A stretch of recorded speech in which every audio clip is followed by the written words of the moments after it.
Hello, I'm Steve Monkey Mason, and welcome back to the Batman podcast. I am joined by Paul Rae, who didn't cut me off at the start there for once.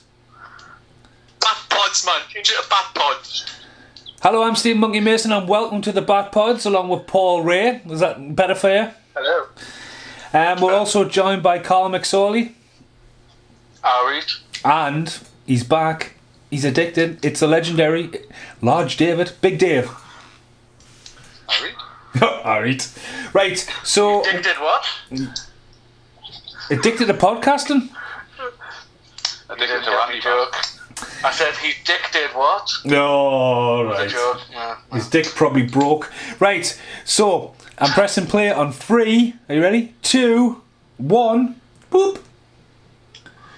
It's the Warner Brothers. I've actually got the official movie book in front of us, which I'll get to later on. It's just sitting there. Matt Davis gives us it. So, straight off the bat, hey, no pun intended there. Totally different. Very start. Font, you know, Tim Burton always had like this moving image. This guy's fucking weird with a font coming at you. I love it. Yeah, well, even the Warner Brothers logo transforming into the bat, which was somewhat of a nice touch. This is very music. New score as well, really, isn't it? Yeah. Is it Randy Endel or something like that? Never been available. It's always just frowned upon with the whole U2 and Seal. That was like it was just that era of everything was tied into movies. I mean, I remember just couldn't wait to see this at Christmas. When it came out at school. There forever, you know. But like the hype was real at the time. I wasn't too fussed. I mean, it goes straight into it, didn't it? I'm not a big fan of Val Kilmer. Like, no, I think he's the worst Batman. Nah, Clooney is. Say that on. No. You know I give Clooney some credit. Like, I mean, the bobblehead's a bit off, but I would put Clooney above Kilmer. Like, he's got his bobblehead, but Clooney has the manner of Bruce Wayne. Yeah. And he does when he's Batman as well. He feels more Batman.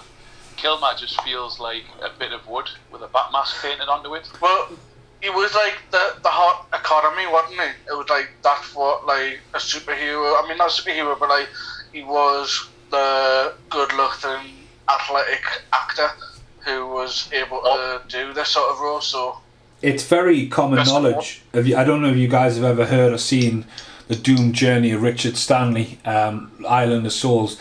But Val Kilmer is apparently hard as fuck to work with. It's very documented that he was an absolute nightmare on the island of Dr. Monroe filming, which was filmed close to this time, because half the problem was like, I'm Batman, I'll do what I want. And they're like, well, you're in a different fucking film now. Yeah. Did that just say Rick Baker did the special effects? Isn't he from The Thing? What thing? No, that's Rob Bottin. Rick Baker did. Is it not Hellraiser stuff? Oh, Eric Go to hell. That's it. Okay, did the music for it. Straight out the bat as well, though, the complete origin story of Two-Face completely missing from the start of this movie. Yeah. Yeah, it's halfway through. Halfway. Well, again, though, I can imagine the thing is, though, like, it is halfway through, but then just to make it that bit more, like, awkward or a little bit more confusing is that he's white. You know what I mean? It's like the last time we saw Harvey Dent, he was Billy D. Williams, so it was kind of weird to make that massive jump. Not taking anything away from... Sorry, Paul, what? You can tell what kind of film we get into when the first line is, I'll get drive-through. You know what I mean? So you know where you can... But I love this film, I really do, actually. I went to the pictures twice this year.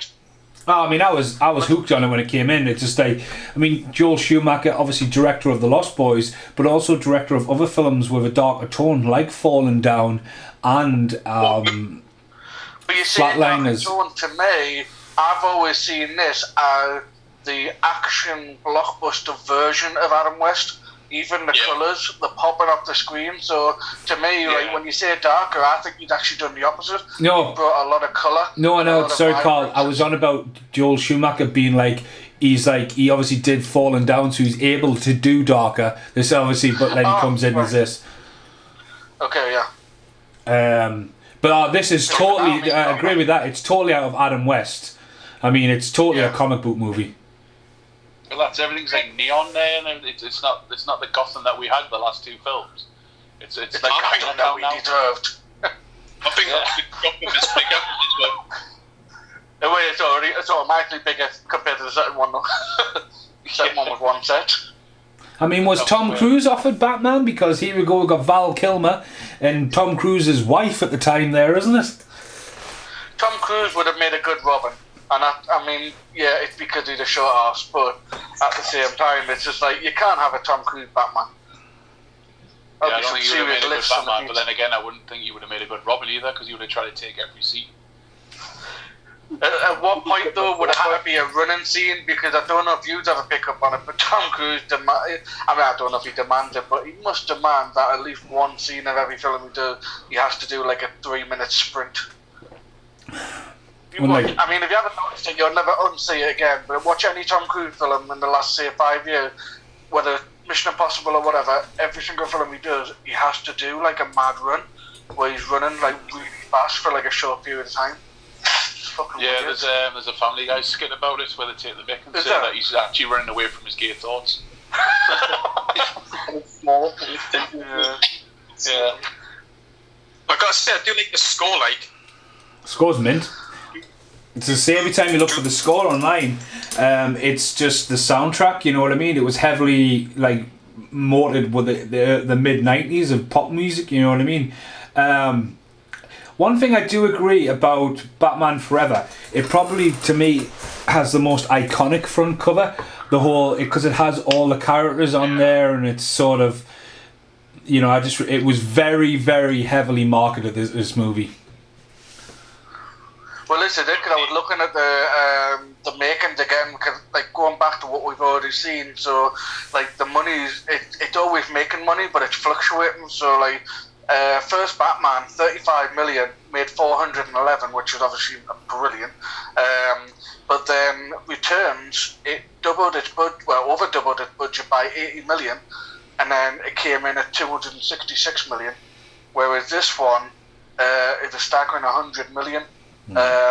But its entire gross was 336.5 million, so it is consistently making money all the time. But I do think that's a lot to do with the franchise. I think you're rarely ever going to see a Batman film that won't make money. People are going to go and see it regardless. Yeah. This would have been after the animated series as well, though. So obviously that brought in a lot more fans. We're bringing in Two-Face as well. I mean, obviously Harvey Dent's always been around, but like Two-Face was, you know, he was never in the Adam West franchise, was he? That's why they made such a big deal with the when William Shatner came into that Adam West comic one they did a few years back.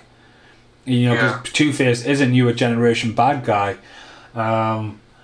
But I've got no problem with Tommy Lee Jones coming in. I think Tommy Lee Jones is a fantastic actor, and at the time he was huge. He was the bad guy in Under Siege. He'd been in The Client with Joel Schumacher just before this, hence that connection. And obviously he'd been. I agree with what you're saying and everything, like, because he's a great actor. But the problem I have with him in this is he's too much just like another Joker. The first Batman film. I could say he's ran with what Nicholson did.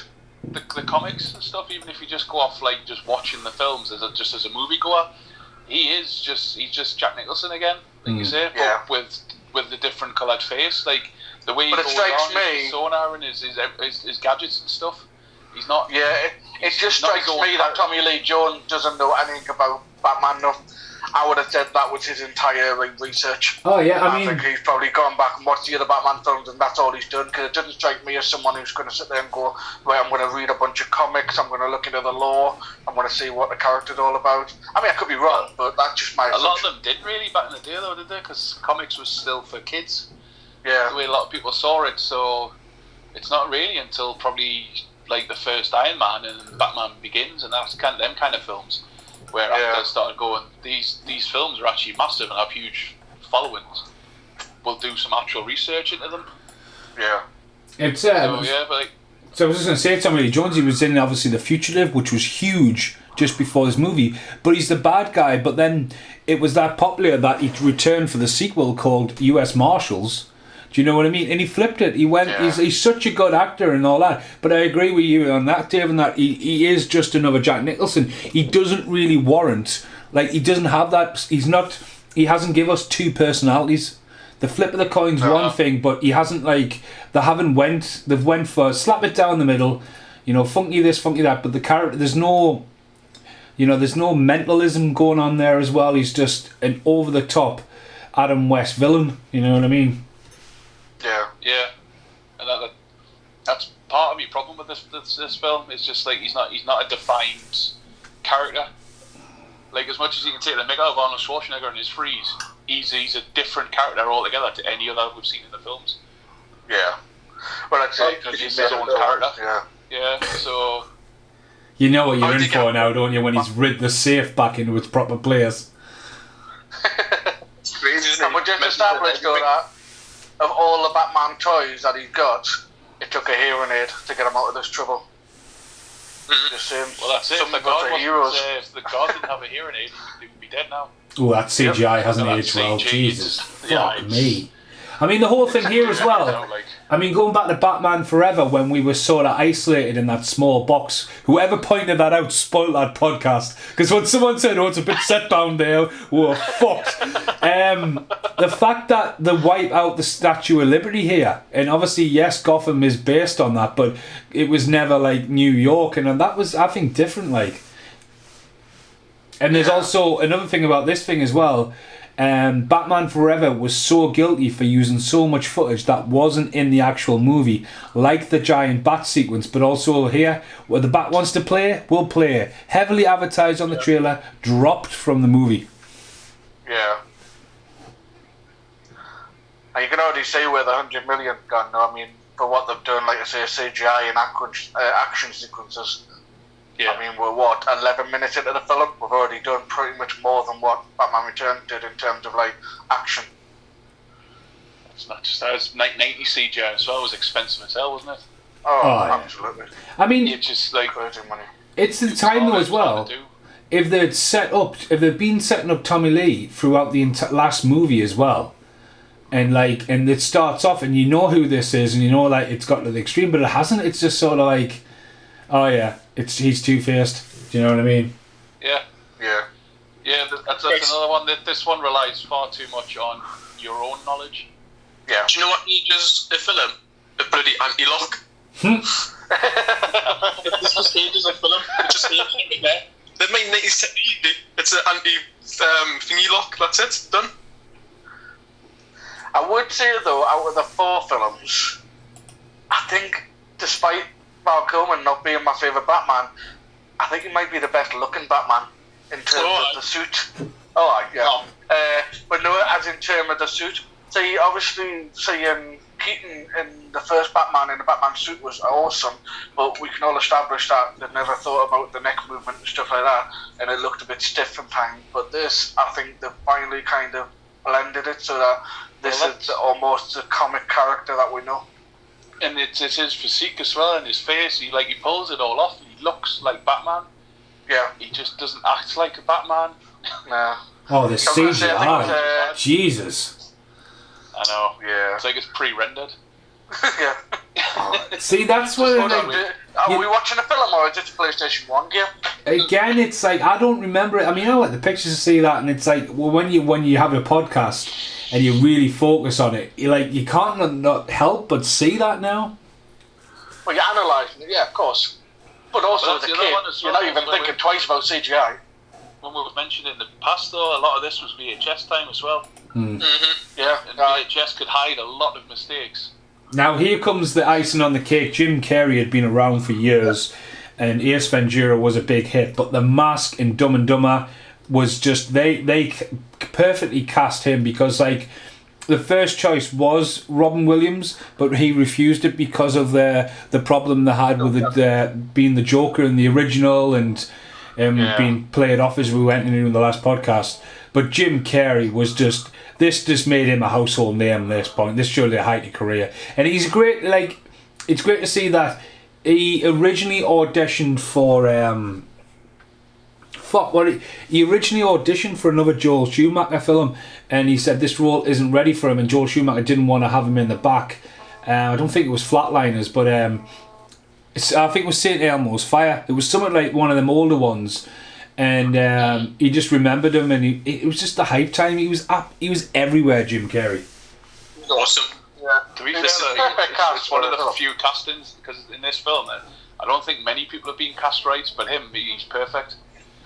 It's just Jim Carrey over the top, isn't it? Yeah, but it's just like he's his own character. You get the feel for him. That Japanese guy in the background on the right, he's been in quite a few things. Was he in Doctor Doom? As Dr. Jones's assistant from 1985? Well, John Favreau has a cameo in a minute, but it's not a cameo. He's just like getting his feet in the door, and it's quite funny enough that he would go on to be the guy who made Iron Man. Yeah. Off Favreau's, I mean, we were talking about this the other day online with someone, and like, what was it? Someone had suggested which actor should take on a film. I can't remember the film was now, but like Favreau was being used a lot, and like some people were like, hold on, why we're saying so much Favreau? I mean, is he even that good? And I was like, I went on a proper tangent because I was like, of course, he's amazing. I mean, I'll give him credit for just being like a decent actor, but like the fact that like Iron Man, you know, didn't have a script, you know what I mean? They opted to use all the budget on Iron Man's suit, that they just kind of winged it from day to day when it came to filming. And the fact that he's done, I mean, obviously I am a fanboy, but he's done an absolutely sterling job on The Mandalorian. You know, he's created an element in which I would say Mandalorian almost tops some of the films for me now. I totally agree with you. Like, if it wasn't for him, like, we wouldn't have the Marvel universes we've got it at the moment. Nah, no, no. It would have flopped, and then they wouldn't have put any money into it. But yeah, but what makes it better as well is like, even when you see him in interviews and stuff, he's really clever. But he also seems like the kind of guy who will help you move a sofa. Yeah, but that's he seems like the nicest bloke. He's never shown too much, has he? He's never like been look at how great I am. He's always just been like, I would say like a working man of Hollywood. I would say like, he turns up, he does a great job, and he goes home, he doesn't tend to cause any controversy or doesn't kick off anything. Best movie he's ever made is Chef. Oh, I love that film. Chef is amazing. Understand. I'll make you understand. Awesome. It already tells you that he's already mental, isn't it, really? Yeah. He's just slightly unhinged. So apparently there was an actual sit down between Schumacher and Michael Keaton, but it went on record that Michael Keaton just didn't like the direction that Schumacher was going, so he ended up dropping out. But I think if I'm right, I'm pretty sure that Tim Burton obviously didn't want to do a third one, but always said if you were to do a third one, it would be the Riddler was going to be the standalone villain. And so I feel like there's a little bit of a mixed match of ideas being put together in this. I think they went with the villain Riddler, but Tim Burton had a weird back end of the 90s though, didn't he? But do you think it would have worked better if it was just Jim Carrey? I don't think it would have. I don't think it was strong enough. Yeah, well, it's also, you got to remember they're bringing Robin in as well. You know. Well, I mean, this is my biggest gripe with this is that, I mean, you couldn't do what I want, which is make Robin Nightwing. But for the age and for the story, it really bugged me, because obviously, like, Robin, I mean, it didn't have to be tone for tone comic books, but Robin was relatively quite a young kid when he was Robin. As soon as he got to about his mid-20s, that's when he became Nightwing, so I feel like they could have put a bit of a story in there and made him Nightwing, and I would have bought it more, but him being Robin the way he was, I didn't buy it. I just realised something from before. Obviously it's got two different themes, doesn't it? So you recognise both themes off the bat straight away. So you got the Danny Elfman one and the new one, and they both work really well, I think. I mean, it's weird. It's like, obviously, like, it's not like a full, like, this is brand new, because they've kept Commissioner going, they've kept Alfred, you know what I mean? Like, it's kind of like they've kept elements of the score. It's not like they're setting off in a new universe. I mean, bringing her in, like, another character, I mean, it's almost like Vicky Vale again, but it's not. She can't act for shit as well, that's the worst bit. I really can't stand it. You're not a fan like Dave. She's another one of those typical like Hollywood 90s pretty faces. She made an entire career because she was the pretty face at the times. Again, but she married Tom Cruise, man. Kilmer because he's chiseled and he looks good, but he's like he can't do anything here. Just a skin tight suit and a whip. That's like Catwoman reference, really, wasn't it? Yeah. But and obviously bat nipples. You got bat nips now. I was about to say that. Yeah, Clooney gets the bat nips all the time, but Kilmer had it first. Yeah, this is where it started. But it's because he's such a forgettable Batman, though, isn't he? That's probably why. That's what it is. Yeah. But I think Commissioner Gordon has a bit more to do in this one, like, so, you know what I mean? He's still in his jammers, though. What the crap with that, Gordon? But I think about the Batmobile, I think it looks really, really good, actually. I think it looks really good in this. I feel like it had to evolve, and I feel like I'm okay with the way it looks. I still prefer the original, but as the tone of the film and the way it's going, I think, it definitely works better. It fits into this Gotham City. Yeah. Definitely wouldn't have worked in the original. Have you noticed that the camera angle went a little bit tilty there? Like the old-fashioned TV show full of bad guys. I didn't, but now that you bring it up, yeah. It's 3D TV. Edward Nigman's been in 3D TV, didn't he? Yeah. Yeah, can't be well kill you. But like I said, I don't mind this film. Like, it's just a bit of fun, really, isn't it? I still think it's the worst one of the four. Like, I can't believe you think it's worse than Batman and Robin. See, I've made this mistake before where, again, I haven't seen these for a while, and I would probably, as it stands today, I'd probably agree with Dave that this is the weakest of the four, but then again, I would probably reserve that official statement until we've seen Batman and Robin again. Like, don't get us wrong, Batman and Robin isn't fantastic. It doesn't compare to the originals, but it just, I don't know, it just feels like a better film and feels better casted. Right. I love the colours of this film. There's just a lot of this. It just feels like it's just wacky for the sake of it. It definitely jumped head first into it. Like, even now, obviously we've had a quip with Two-Face with no real explanation of who he is. Riddler is, I don't know. I think Jim Carrey's doing Jim Carrey, and for this time and for him, it's working. But at the same time, there's not really much of a kind of a story arc to him, is it? He kind of jumps straight into being he's already insane. Yeah. There's no background to him. He's just like crazy from the get-go. Yeah. And it wasn't even like established in any other film who he is, so you get the fact that he can work for Wayne Enterprise. Well, this is it. That's what I'm probably looking forward to, probably the most with the new Batman, is that I feel like they might get the Riddler a bit closer to the Arkham games Riddler, which I think works much better for a thriller element. Yeah. Really less. But now we're getting Dumb and Dumber now, aren't we? Yeah.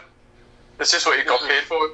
He's relying on his old tropes. I feel like Ace Ventura and his Dumb and Dumber character could just be this, and it wouldn't make any difference in the film.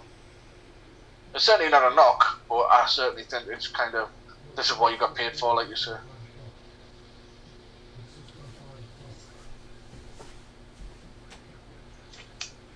Yeah.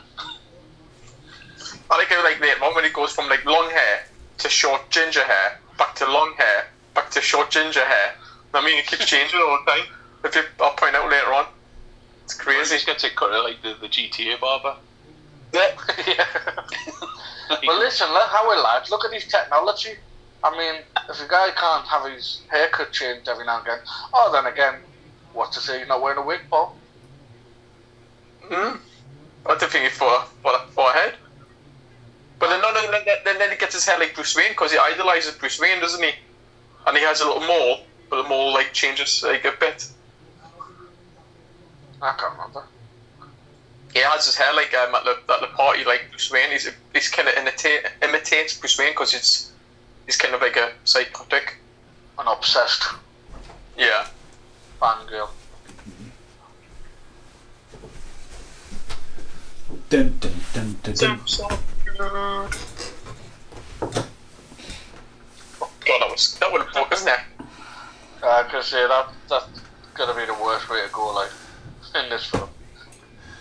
I like the darkness in Jim Carrey's look here, though. Like deep dark eyes, clearly gone to fucking crazy town, like. That sucks shit. Oh God, it's awesome. See, that's the thing though, like obviously we're talking the last one, how it's such a small set. This one, it feels like they were trying to make Gotham too big. Yeah. Like, it doesn't need to be 400 stories high above the river to like, kill him. It just seems overkill for, like, the size. And, like, earlier when he jumped off the top of the GCPD, then Batman landed in the Batmobile, he seemed to fall for miles. I love how Batman just bursts in and it's just like water saves him. It's just so messy, this. It's just so complicated together for a backstory. This could have been a scene from The Accused, the film that he made. But he's a lawyer. The client.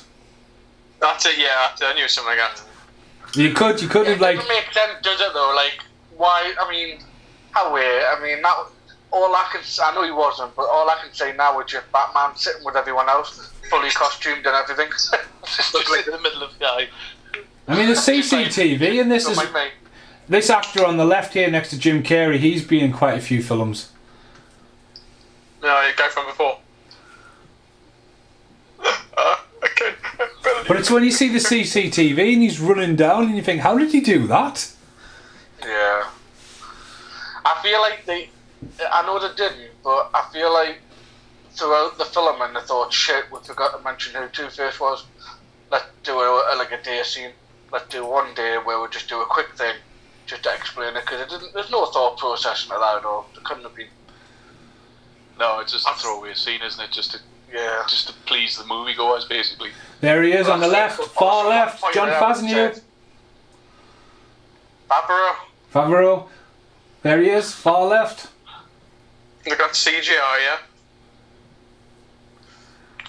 I tell you what, like, the police still like the leather. It's the fact that, would you really believe that had happened? Like, yeah, you went flying down in the car. You're talking about replacing the whole window and stuff. It's just really ludicrous. Yeah. Batman's just like, this is all the evidence I need to see. The great detective strikes again. Yeah. Oh, this is nice. He's getting full benefits even though he wasn't on the insurance. Oh. Ah, damn it. Oh, here we go. Yeah, I feel like, you would at least look at the handwriting and go, yeah, he didn't write this note. But then the Riddler said everything matches it, didn't he? When he was saying, like, spelling and stuff like that matches his, which he gives it worse. I've seen worse things. She just goes, it's hideous, or whatever. I've seen worse things. Nothing more 90s than a haircut, is it? Not an anti-lock. Everyone had the haircut. The wet look, yeah. With the part. Yeah. It's almost the what do you call it? The Superman look, isn't it? Yeah. If you just have one curl fall out of place, then you can just be full Superman. Using the Flaming Lips music here as well. And, like, there's a lot of music cues in it when obviously the last movies didn't have them. It was a score. Let's get more people to watch it and to make more money, really, isn't it? What a small apartment that is. Slow. I bet there's a few Easter eggs hidden in there, like. So, but obviously he's already in like Riddler mode, really, because he's got scary bloody machines everywhere with Riddlers on. Yeah. Yeah, this is another one though. It's like basically it's not even his persona. He's just took it from something he's a fan of for some reason that they never really go into. Like the front of the box has the guesser on it. The guesser. Yeah, because he's a guesser, but like they never actually go into like who this guy is established in this world and why he's like a fan of him. Yeah. And then uses a computer later on, doesn't it, to design his outfit or something. Wayne Manor. Wayne Manor's got all that money and all that and doesn't have CCTV at his fucking front gate. When Batman, did he not see the bodyguard? But it's not that. I don't know, but I wonder if that's like... He stuck that to his front fence. He might not see that for 3 weeks. I'm gonna say, we're talking like sticky back tape there. I mean, that could have just blown off and be done. Should have set it through my hands. We would have got it in one bit. I mean, even there, like, that's actually probably one of the first outdoor locations in the Batman franchise there. That's, you know what I mean? Yeah. Well, it looks like a saint now. That was a film after it, wasn't it? Yeah. But he only did one, you know what I mean? It's kind of like... You think you would, if they were going to do a new Batman and they were looking to invest, that they would literally lock him down to more than just one appearance. I think had it been, I don't know, because like, the way I say it, like, I think they have to be careful because... How the hell did he break my door? He's Batman. I know, but Jesus Christ. What do you get, Paul? I was going to say though, like with Val Kilmer, although he is quite a hot commodity at the moment, I would still say it was a gamble, and I think that's why they probably didn't go with the multiple contract. But is that even a big thing at this point? You know, I mean, this is still like early 90s. That door's just, you know, it's not like MCU where they're... Proper Flintstone moment, that. Well, that's the thing though, like, there's probably wasn't any like full contracts here, because they keep saying every film feels like it's its own film. Yeah. Like so they probably weren't planning for sequels, they were just saying how one does and then they'll go for the next one. Which is why obviously Batman changes throughout, because I think it's just a case of no one was locked in for a multi-film deal. Except for Billy D for some reason. Also depends if he's been awkward on the set, doesn't it really?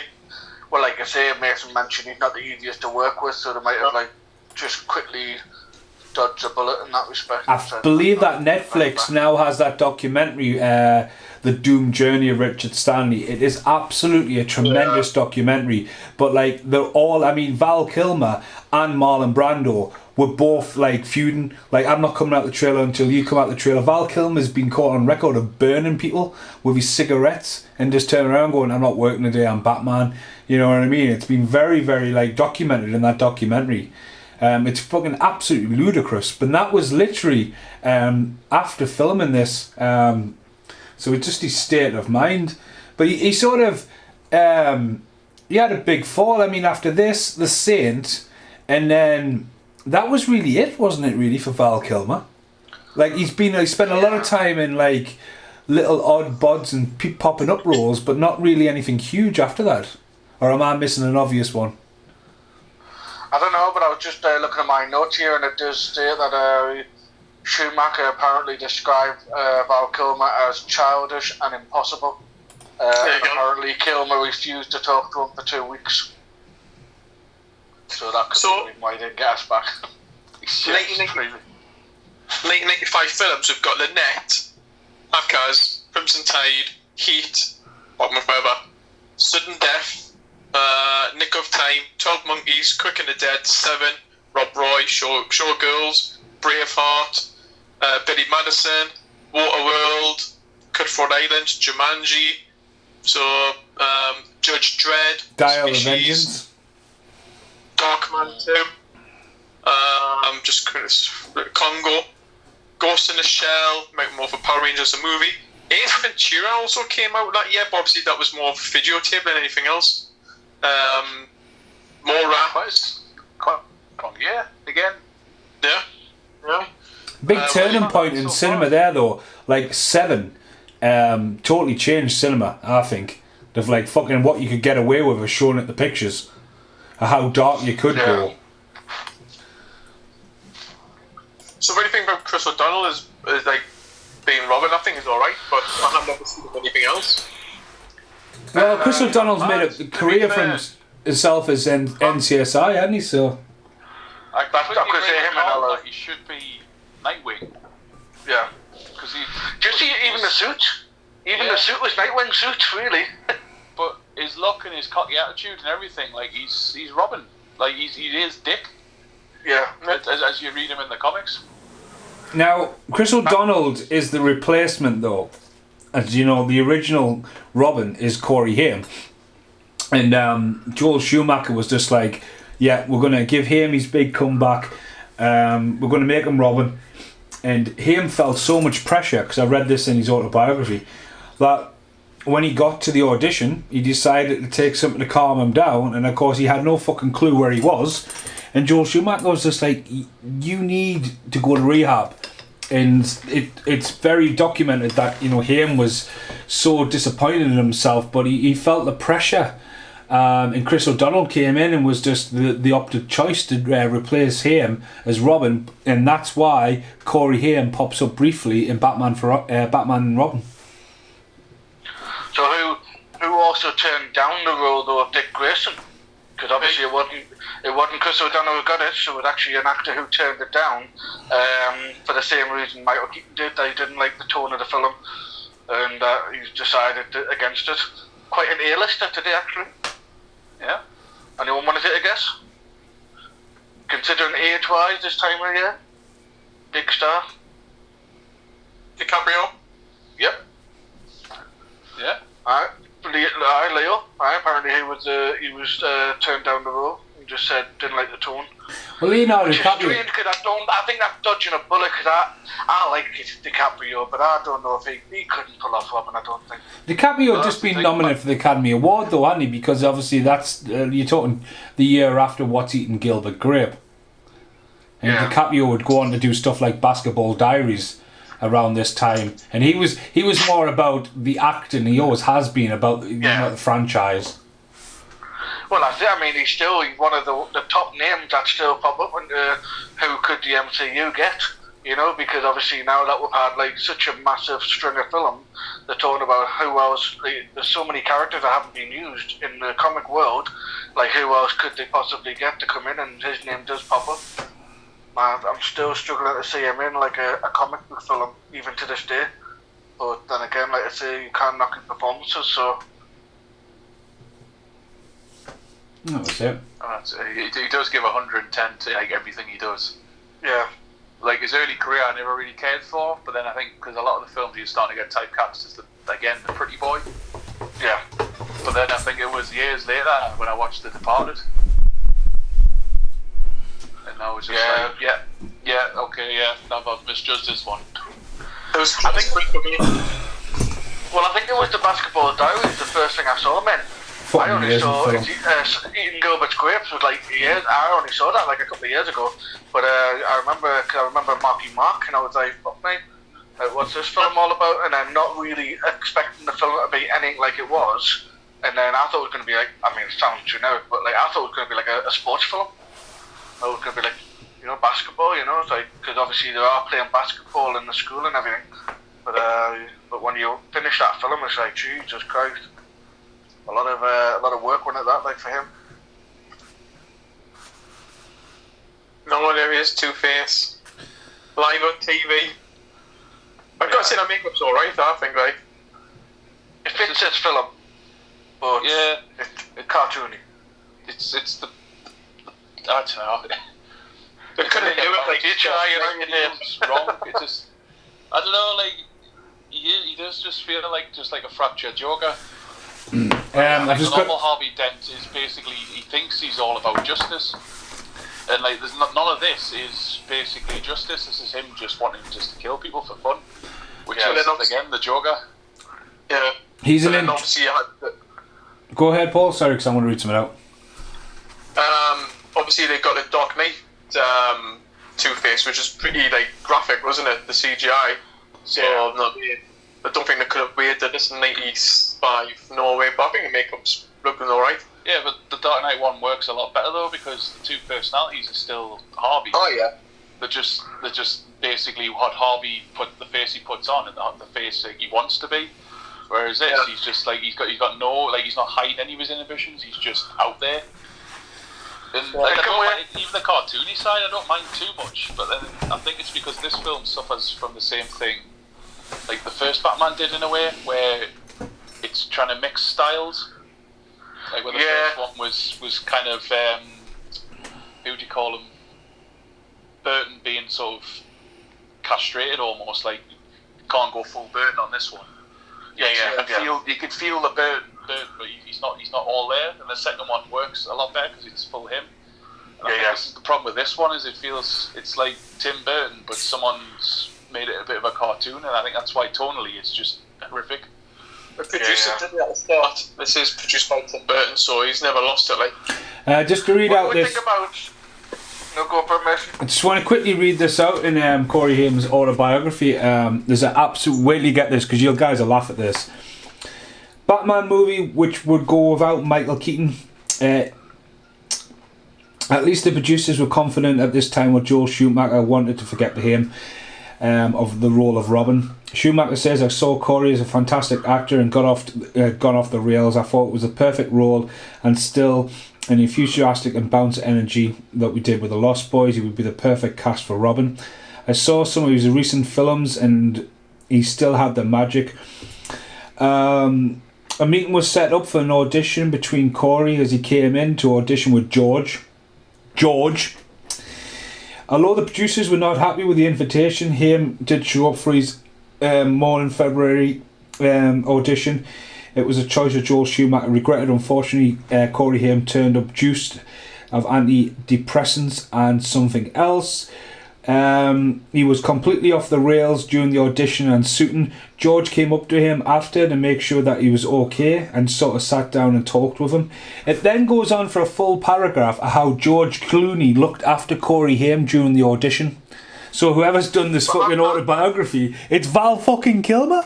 I was going to say, how can George Clooney say all that to Corey Haim when he was Batman and Robin? And I was going to say that's wrong, isn't it? Yeah, it was sort of like. Could it be taken away from what he? I mean, I know he was a bit of a nobody role in the Batman and Robin, but could it be talked about that? No. Yeah. It's all about the whole chapter's about Batman Forever, and he's come back and just that side, but. They basically, whoever wrote the books just sort of went, yeah, George Clooney, and like went, fuck, it was Val Kilmer. Just when you read it out now, I'm like going, are we talking about the same bloody film? Am I missing something here? No, when he turns up. Go back here, just before, what do we think about the fact that he was so quick to out himself, Batman? As soon as he was lifting the bomb up and everything, he was in the audience. I mean, Nicole Kidman, no brighter than Vicky from the first one, considering she stand right next to him. He said, I'm Batman. Nobody's obviously heard it. But then, I don't know, it just felt so out of character. Like, why on earth? Like, was Bruce Wayne, after all these years, just quickly, like, without a skip of a beat, tell everyone I'm Batman? Sure, he's trying to save everyone, but that just didn't fit well with me.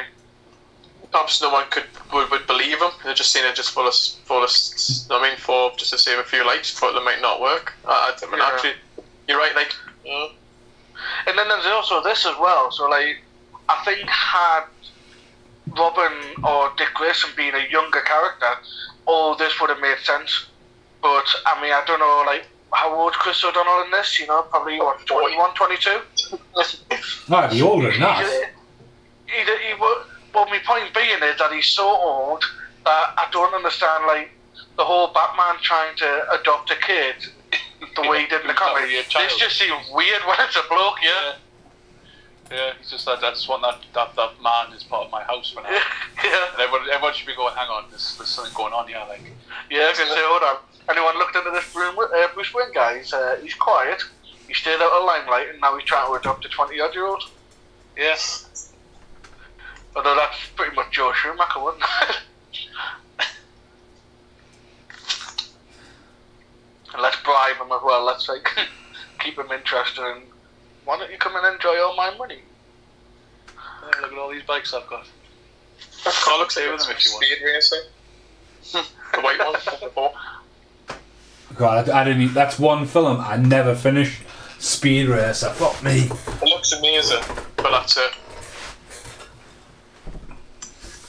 I think because is this a garage or a museum, Bruce? Like really arsey, like isn't he?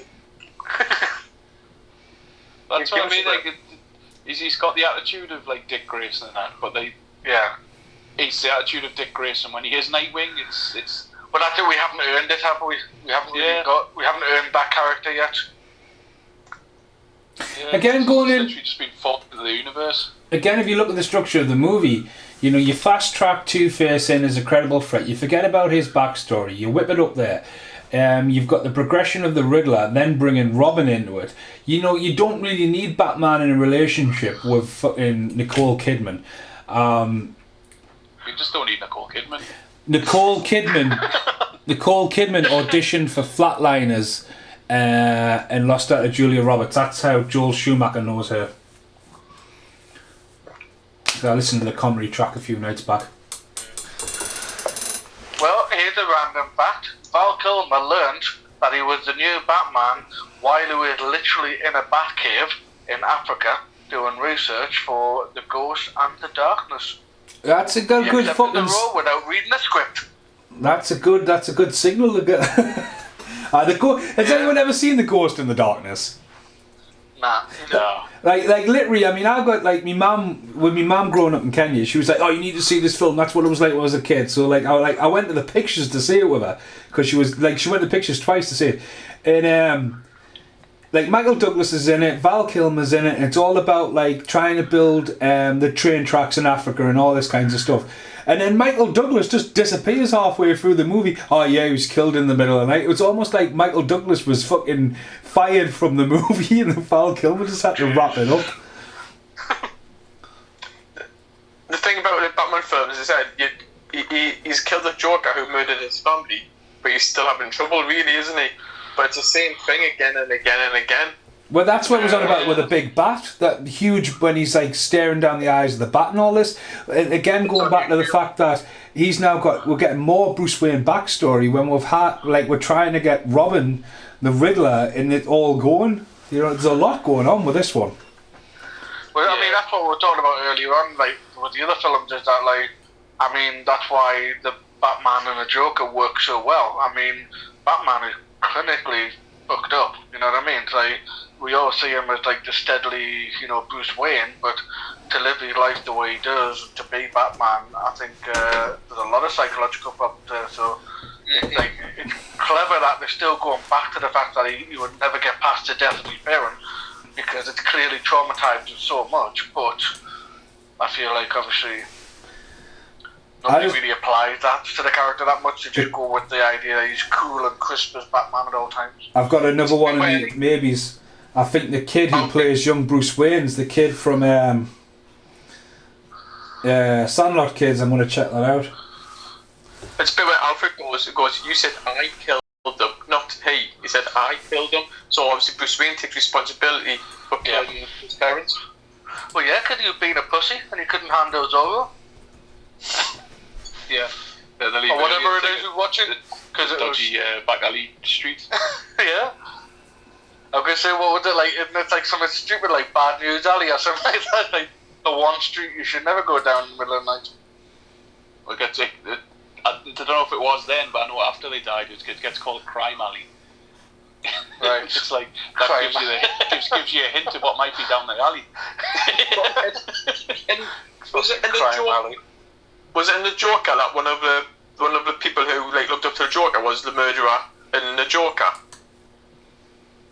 It was almost like an inspired thing. So I think they were playing with the idea that it was the Joker's fault that they died because he kind of started a movement. Yeah, but I feel like with the Joker, I think that's what they could really analyse a lot more with some film. Like, I hate Jared Leto's Joker. It didn't go well with me at all. Didn't like it at all. But I can see what they could do with the idea of saying, you know, who was the Joker? You know, I mean, for all we know, if you consider, like, if everything that we've seen is timeline, say Joaquin Phoenix could have been the inspiration that caused, say, someone like Heath Ledger to go mad and to say, I want to copy that. So, like, Heath Ledger's not the Joker either, you know? Or that's the great thing with the Joker, though, the film itself, though. It can be interpreted in so many different ways, which is why it doesn't need a sequel. Yeah, I mean, as soon as I heard that, I was like... You don't even know if any of it's like actually happened. It could literally just be him being crazy in a room talking to a psychiatrist. Did you see how fast those cars were going? fucking Not stupid, this, man. They were going so slow. There's a Super Nintendo Super Scope. Fucking ludicrous, man. They are very Batman animated henchmen, aren't they? You know, they're all wearing the same clothes, they're all matching the same mask and stuff like that. It very much feels like, because in the animated series, every villain had the henchmen that look like them, sort of thing. It's a bit where he launches the rocket launcher and then it breaks in half. I mean, it's like, well, that's not very good. Yeah. Because it would have just been stuck together, probably 5 minutes before the filmed. Because like some of the props just look like they're just bits stuck together. Like the whole Riddler's hat just looks like it's got a blender on top. Because it's even got the handle. I was going to mention that earlier on, but I forgot. It's just a food processor in it. Yeah. Because like I say, he's even still got a handle on, so it's not like that they try to clean it up and make it look different. It just looks like he just stuck that on the top.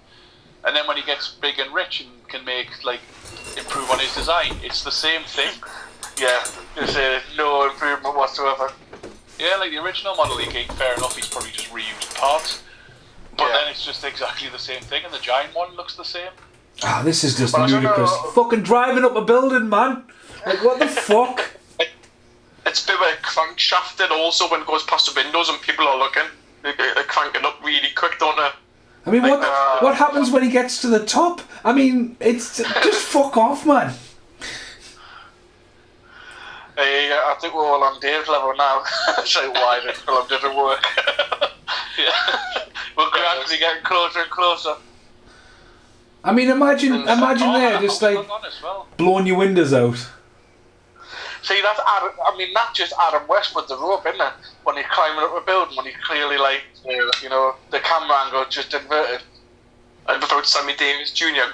popping out a window, say hello. Yeah, we're the puzzler. I know. I can't do this on my phone these days. I know, that's Paul Rae, remember that, Carl. It's not you. Yeah, sorry. Dave, you've got to be careful, man, because if you do come up with some really good ideas, Mason just gives them to Paul, regardless. So you get no credit for you get told to shut up in a podcast, and any good ideas you get given to Paul, so just be cautious about what you give away. Question mark, man. Something's better than the Riddler. Question mark, man. Question mark, man. Apparently, Jim Carrey was very heavily involved in the design of the Riddler's look and everything. I think at one point he wanted to shave the question mark and we scalp with his hair.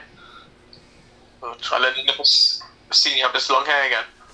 Well, here it comes. He comes sugar and spice or leather and lace, depending on the original names to the thing. Drew Barrymore and Debbie Mazer. Yeah. Gertrude from E.T., isn't it?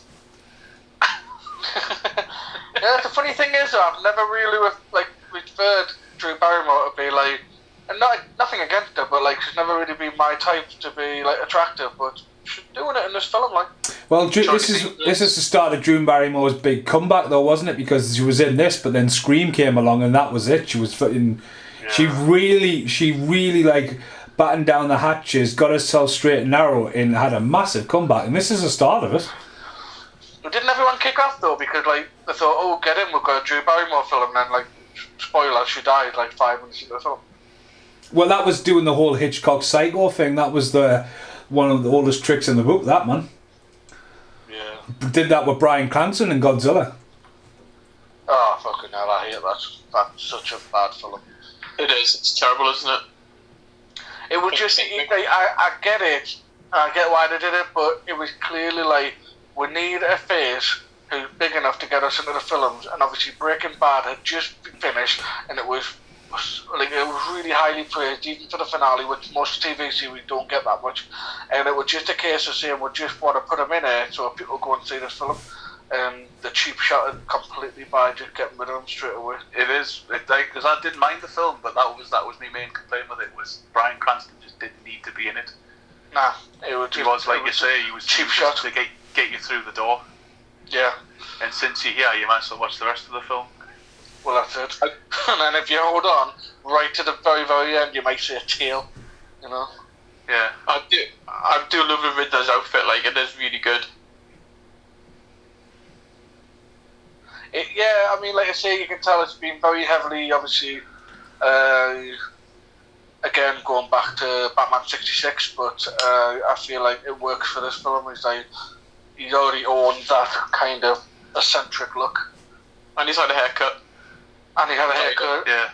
And this is the beginning of a not-so-beautiful friendship. Yeah, everyone knows anything about this film. These guys did not get along at all. Yeah. Well, because Jim Carrey was just too popular. I think when you think of them, again, it's hard to tell because with Jim Carrey, you know, he's quite an eccentric guy outside of the films as well. Whereas for me, I don't really recall seeing too much of Tommy Lee Jones outside of film. Like interview-wise, I can't recall many of them. And I just feel like Tommy Lee Jones, as crazy as this film is, I feel like he was taking it more serious as a film, whereas Jim Carrey was told, just do you. And to be honest with you, we all work with someone like Jim Carrey or to that effect, where you just sort of say, you know, I don't dislike you, but you're doing my fucking tits in now. So I can imagine why. Jim Carrey's on top of the world right now, though.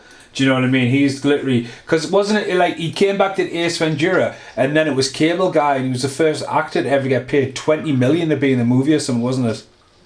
Yeah. I'm just saying, the Riddler would have to sneak in, put those two head devices in there, then go back out, then go back in as an entrance again. Because those were just probably, he just put them down and then someone probably saw, oh, look, Two-Face stole some food processors. Leave it there for a bit. 3D TV by Enigma. We haven't talked about Tommy Lee Jones, obviously. You know, it's not that he went on to be in loads of dramas. Men in Black. You know what I mean? Well. Yeah. Unpopular opinion. I don't mind. I don't love it, but I don't mind the third one as much. I think that the third Men in Black gets so much like heavy shit, like, and I just think I don't think it's as campy or as terrible as the other two. I think they're all on the same level, in my opinion. But I fell out with number 2, so I didn't bother even seeing number 3 because of it. I watched then the brand new one. It was terrible. The brand new one it felt weird because I don't even think they were trying to be like, they were trying to be different, but they were relying on the same sources. So it's kind of like you couldn't really get away with either imitating what was already there or trying to be so different that you didn't like put them together. Well, there's fallout of the script of initial trailers with the new one, though. You could see, wasn't it, in the basing they were just trying to do Thor. Yeah, well, I was about to say, I think between I forget my first name, Thompson and Hemsworth, obviously they had great chemistry in Thor, so they must have thought, oh yeah, just stick them in a film, it will work. Yeah. Well, it was just a big summer fill, though, wasn't it? Because 23 Drum Street had fell through, and that was meant to be a crossover, wasn't it? They were going for trying to cross a franchise over. Yeah. The thing about the diamonds changed shape, yeah. If I remember right. There was like, the diamond was bigger in the thing, and when he opened it, it was smaller, if I remember right. This is how I'm going to say, this is just silly, though. You do your wash and make it on with it. You don't do it like that? Watching. It must just be me. No, mate, I think that's all you, mate. And I just think it's weird because he's clearly doing it for the entertainment of Alfred, because he give him the cheeky wink at the end. Yeah. Master Dick, by name and attitude. Oh, how to punch somebody. Obviously heavily in the trailers. I feel sorry for a security guy, he's just standing there. You know what I mean? That's just like getting shot in the head, isn't it? Like in the lineup kind of thing. Yeah. I'll give them that. I'll give them credit. I did like that scene with the punching. I'm sure it's the other way around in the trailer. No, I don't know. As I've always referred to, because I think it's because obviously it's kind of somewhat realistic because Jim Carrey's such a kind of a skinny bloke. He doesn't really pose to any real threat, does he? No, I'm saying I think it's edited the other way around in the trailer. Oh, well, they mirrored, so yeah. I think Riddler goes first, then Two-Face follows.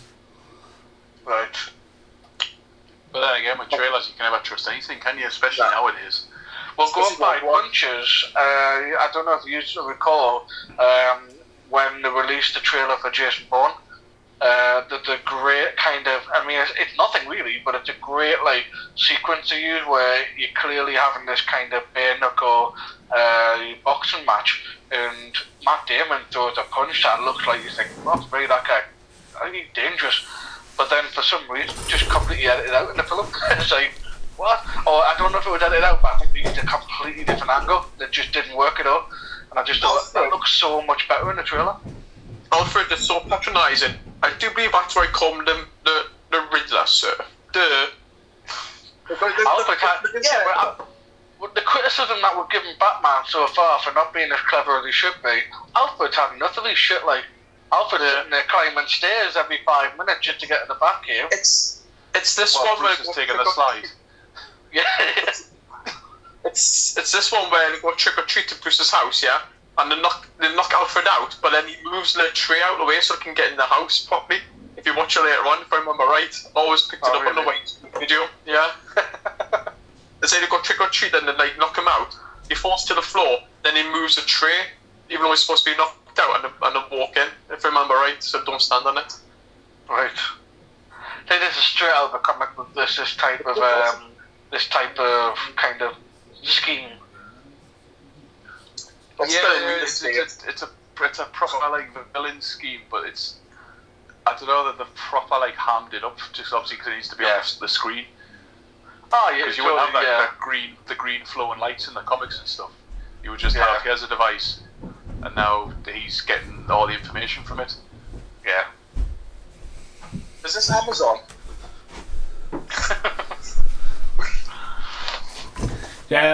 Sorry, I've just had to quickly nip downstairs. You want to talk about someone that was cut from a trailer? Have you ever heard the documentary about how ludicrous he is in here? Quentin Tarantino was kicking off when he went to the premiere of Jason vs. Freddy, and when they cut out the line, "Place your bets." I was like, "You've cut the best line out of the fucking film." And I was like, "Yeah, just for the trailer."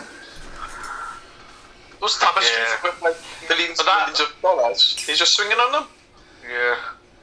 The Freddy vs. Jason thing, though, I kind of buy, because didn't they do like a whole fake kind of boxing promotion thing for it? Yeah. So it kind of like, I would say, yeah, they used that line and that, and they just happened to put it in the trailer, whereas if they had put it in the trailer purely for the film and didn't use it, it would be weird. But, I just got to say, that is the worst defense mechanism ever. Intruder alert, then everything turns on. Well, it gets worse, doesn't it, in Batman and Robin, when she breaks in, and he basically just puts on a techno disco for her. Yeah. And it's a reflection on the face of the bat signal, yeah, it's terrible. Yeah. Fourth one is the worst one, you're right, Dave. No, I mean, no, Paul. No. It's brilliant. There's fucking more doors, I suppose. Yeah, going back to this one, like I said, they're making Gotham a bit too big. Almost every scene is a completely different place. Yeah. Like they're not really. I was going to say, it's very Gothic. You don't even know where you are half the time. You're just like, where are we now? I was going to say, you have no idea location-wise. It's just a different room or a different scene. Like right now, are they in Wayne Manor, or are they... Where are they? Do we know? Well, when he comes back later as Batman to come see her, like it's a completely different, like almost a completely different house again. But then, how long's she been out of it? I mean, it's been a while, hasn't it? There's a bad thing about Val Kilmer, and this is no disrespect to him. I mean, especially like her, she's meant to be super like smart, psychiatrist and all that, and she likes him and all that. And like, Val Kilmer has a mole on the side of his face that is clearly shown in his mask, and she's like, "Oh yeah, I know someone who's got a mole like that, Batman." Molly.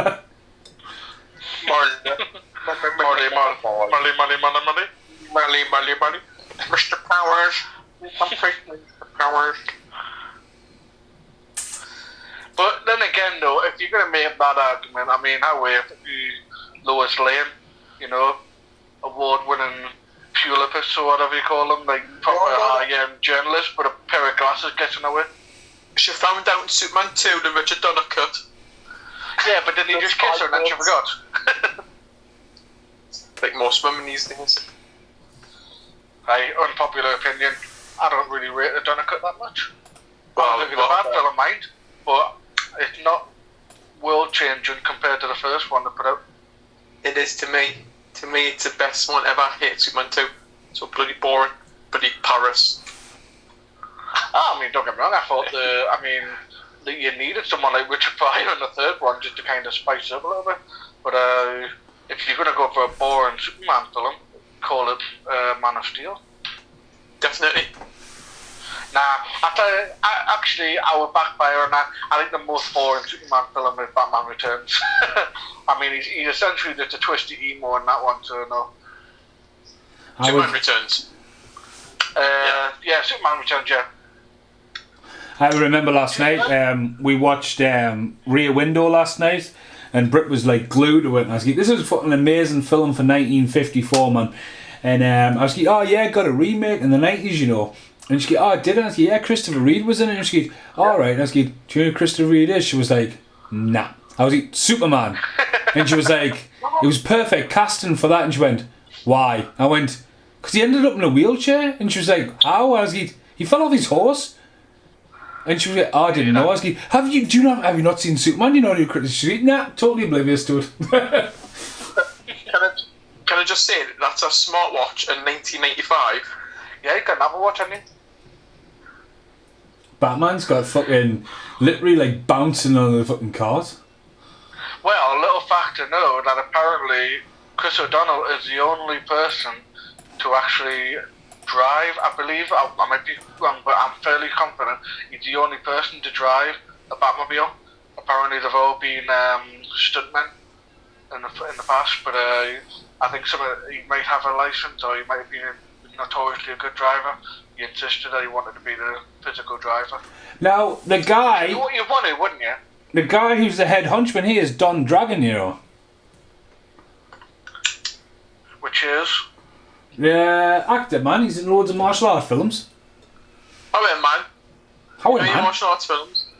Well, the guy who fucking painted his skull at the moment. Mm-hmm. Yeah, dead recognisable. Oh, but you recognise Coolio on the fucking next one. But yeah, he's like any freaking makeup, is he? I fucking love these sets, so I love neon colours like that. I think they did really well with the neon look for the film, because obviously the other ones were film noir, 1950s. This is more like a more up-to-date one. I think it works well for this film, but I wouldn't have chosen to go down this route. I would have had a throwaway character here. Like, this guy, the leader of the gangs. They should have just had, like, a villain they weren't going to use in the franchise, so everyone goes, ah.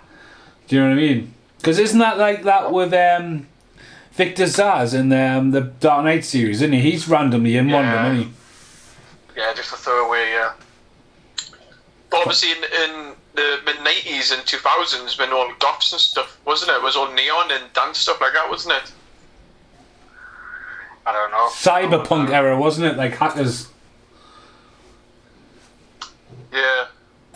And had those glow sticks. You know what I mean? And them stuff. I'd have now old. I wouldn't know.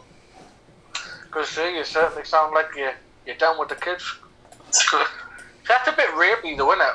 Wait, hang on, right, retract what you're saying. Down with the kids and a bit rapey. There needs to be a fine line in the sand of where you're going right now. Well, yeah, I was about to say though, that's a bit rapey, because he just saved her, but then, you know, it's kind of like, I'll have a kiss off you because I've saved you, you know what I mean? It's just like, I don't think that's how it works, like.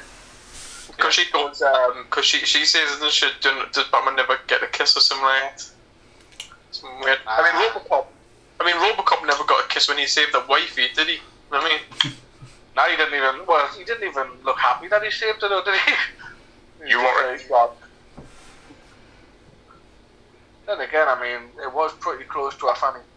I mean, that got dressed. Fucking just puts one hand up and blocks left and right. Like Batman. Because he's Batman. It's not like wax on, wax off. It's like, nah, can't beat this force field of a forearm. So hold on, how has he not figured out that Bruce Wayne's Batman then? Does he think that Batman's just like hiding in Bruce Wayne's house? I can't remember how. They haven't explained that, have they? What? Like, he knows it's Bruce Wayne? Yeah, he didn't know it's Bruce Wayne, does he? Well, obviously he did, because obviously he found the Batcave. He snuck in the back, didn't he? Aye, but...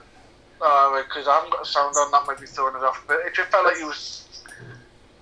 Just driving down in Batman's car for no reason. Well, no, I mean, like I say, he hadn't acknowledged that he knows it's Bruce Wayne, so it could be quite logical that Bruce Wayne's funding him. But no, I think it just could haven't got the volume on. Now the context is throwing us off a bit there. No. Another film as well, Val Kilmer had just come off, would put him in the limelight of being fucking mega popular at the time, Tombstone. Best wrestling film ever. I'll be a Hercule Bearer. It's not bad, Paul, until the end when it gets a bit messy. Aye. Now I find it interesting. Now we're in the third film in, and it's like we say, we're talking about how much have used Gotham, how little have used Gotham. Does it not strike you as unusual that they haven't even like really touched on actually using Arkham Asylum? Well, again, that was cut out at the start, though, wasn't it, with Two-Face's escape? No, Two-Face didn't escape, right? No, he does, but it's cut out the film. Oh, yes. Yeah. You're right. Yeah, I was getting confused with that. Did you clip? Obviously, the start of the film as well, to make it more confusing with Two-Face, they were like, oh, it's the second anniversary of a second day. Yeah, it's just like, oh yeah. This is probably He did everything it overcomplicated for a character we don't know about, but he's already established in this world now. Yeah. Yeah, It's he kind did. of like you turn up at your mate's party and he's got all of his other mates, and you just have to just know them because he already knows them. So it's kind of like you're not going to get introduced to everyone. This is just the crowd. Deal with it. Just accept it, yeah. Yeah. Oh, the Ritz Gotham, what a place. What a haven't exactly used the imagination there. Like, even go with something like the iceberg, that would have been a little bit of a hint. If you look at Val Kilmer's IMDb, it literally goes downhill after this because, like, you know, he was in Heat, that we've got to mention. You had Island of Dr. Monroe, Ghost and Darkness, The Saint. He was fucking huge. He even was the voice of Moses in Prince of Egypt. And then, almost, literally, it all comes falling down because Red Planet doesn't really perform very well. And after that... He's got more. He Got just... the haircut, I see what you mean. Yeah, I never picked up on that the first time. Yeah. Well, he's got the more. He's at the same place. He's just trying to idolise him, that's all. And obviously he's got his hair back. How's he got the hair back? Don't know. It's been bugged this for how old's this film? 1995? 2021 then? It's grew back and changed colour to his natural colour. The bugged it. He's just basically just trying to be him, really, idolises him. Yeah. So I'm having a look at the some of the trivia on this film, and apparently Nicole Kidman, which kind of makes sense why it'd have such a big name, or at least not a big name, but like such a well-known actor at this point, to play such a kind of a smallish role in this film. Apparently she was originally set up to be Poison Ivy, but apparently Schumacher decided that Ivy, Riddler and Two-Face would have been too much for the Batman. But they're going to start setting it up so when she comes back in the next one, just Poison Ivy, she's an established character. They didn't know what they did that, only thing. Yeah. Now, would you rather have Chase Meridian or Sugar? Which is which? Chase Meridian, Nicole Kidman, or Drew Barrymore right now? Like to take out the bullet? I would say Drew Barrymore. Yeah. Yeah. I knew Dave would. Yeah, I was going to say Dave, obviously being a die-hard fan of Nicole Kidman, he didn't want to be biased. Well, if you watch, he's got the same glasses as Bruce Wayne and puts it on the same way, and I'm sure he takes it off the same way. It's just basically, he's just a stalker, really. What? Takes it off, and then takes his off. I've been watching a lot of crime psychology at the moment, so... Aye, that's a steep hill to go down. Oh, there's another interesting one. Mark Wahlberg was considered for the role of Robin. Mark Wahlberg wasn't really like anything until he did Basketball Diaries. I mean, he'd been running around with New Kids on the Block. Huh? Yeah. He still had his music then, though, didn't he? Oh, yeah. Mark Wahlberg was anything until he did Planet of the Apes. Shut up, man. He's Marky Mark and the Funky Bunch, man. Of course he is. You've now got the Wahlburgers now restaurant. Oh, yeah. So he's the one that strikes me as done it. He's done it right in a way, I think. Mark Wahlberg. I think he was. I can't even attest to what he was like in Transformers because I just didn't give it a chance. But as an actor, I feel like he's been quite smart, but he's also played it quite right in Hollywood. He's done a bit of everything. He's always involved in something one way or another. So I reckon if he didn't act again, he's still got so many ties to the business. Oh, good old CRT TVs there. Fade to white. Oh God, it hurts my eyes. Tell me your dream.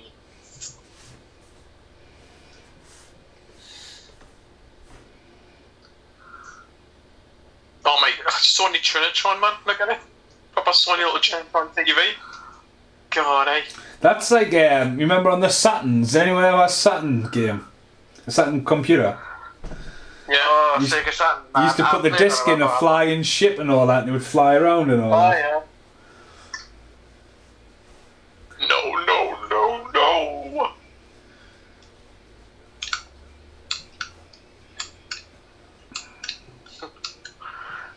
I'm sure you can get another food processor made. Get it on Amazon Prime. Yeah. Next day delivery. Oh, he's off. Do we come back, man? Now, this picture where it goes down on the bloody ladders would burn his hand, wouldn't it? Or was it just me? Oh, it's almost impossible to do that, man. You're gonna, like, if you're trying to slide down like that, you are literally, you're top heavy. You're going to be leaning back, and you've got no grip. I mean, You're putting your hands up. well, of course. Imagine going down one like that and catching one of your fingers on one of the runs. You'd be like, ah! I could do it, like, I reckon. So how far would you got through this movie, Carl? Like, you normally go, right, I'll be dead then. So obviously I saved Batman because I wear hearing aids. So at the very beginning I definitely saved the day. But I don't know. I think I'm still about, like, I reckon I'm just like unlucky. I'm the one who's like in every scene that just happens to be catching himself in these situations. Yours was good. His was better. Oh, I remember that from a trailer. There's a guy again, isn't it? Is that the security guy with the glasses on saying Batman? Is that him? From the beginning of it? I don't know, you don't need a corkscrew flip into it though, do you? Well, you know, you gotta showboat a little bit just to keep up appearances. Showmanship. My dear boy. I think like Batman's cape is quite different in this film as well. I feel like the last two films have always been quite thick and more heavy, whereas this seemed to be a bit more like totally redesigned, isn't it? Yeah. And the cowl, and they say the cowl's more pointier. But yeah, because I still feel like they've had a good chance to have a look at the first two films and go, right, how do we improve it? I think they've done that. So. Well, also Joel Schumacher goes in, no, I don't like that, don't like this, and like obviously it's well known now that Joel Schumacher is very flamboyant, and again that's what this film has. It's got lots of going on. I mean, it goes on the set design as well. They're not going to do miniatures. They're going to rely on CGI, and like some of these sets are mental. So much colour. But the biggest difference, and massive difference really, is that Schumacher is a fan of Batman, whereas Tim Burton has said on numerous occasions. In fact, I was watching something I found really interesting because I still give him credit for the Batman film, but I don't know if you've ever seen it. It was part of a Kevin Smith Q&A. So basically, Kevin Smith gets in a little bit of trouble with Tim Burton. Apparently, in one of the side stories, like he was doing little side stories, like bridging between each film that he did. And so if you watch Jay and Silent Bob Strikes Back, when they've got Suzanne the monkey, apparently there's an entire kind of comic based on that. And when Jason Mewes sees the Statue of Liberty and it's kind of parodying Planet of the Apes. Apparently, in one of the comic scripts, Kevin Smith actually used a part of where the imps were pulling the Abe Lincoln statue apart and then replaced it with an ape. So, of course, one of his mates gets in touch with him after watching Tim Burton's Planet of the Apes and jokingly says, "Hey, Tim Burton, nicked your idea." And apparently, Kevin Smith, being a bit of a wind-up merchant, had gone on record, said, "Oh yeah, I think he totally took my idea." But Burton apparently first response was, "If anyone knows me, they would know I would never waste my time reading comic books." And I thought that's really interesting, considering you've come off Batman, and I mean, don't get me wrong, if that's the case, he's never read a comic book. He did Batman well, but he changed Batman for he changed the franchise, didn't he? Yeah, absolutely. It completely changed because of what he did. What do you think about CGI before when he was going down? I think it looked alright actually. They're using the darkness now. No reason. Yeah. Batman can actually see him on street level, but it's 45 miles up in the sky with his zoom in eyes. It's just ridiculous. Proper magnified contact lenses. Yeah, because he would never be able to see him because of how tall the buildings are. But no, I think what you were saying about the CGI there, Paul, I think I agree. It did look better, but again, it's kind of utilising how I feel like CGI should work, and you use the lighting. This is quite a dark scene, so I felt that it worked better. Whereas when you were on the street, even though it was dark, there was so much neon light around it. It was kind of standing out a bit more. Yeah.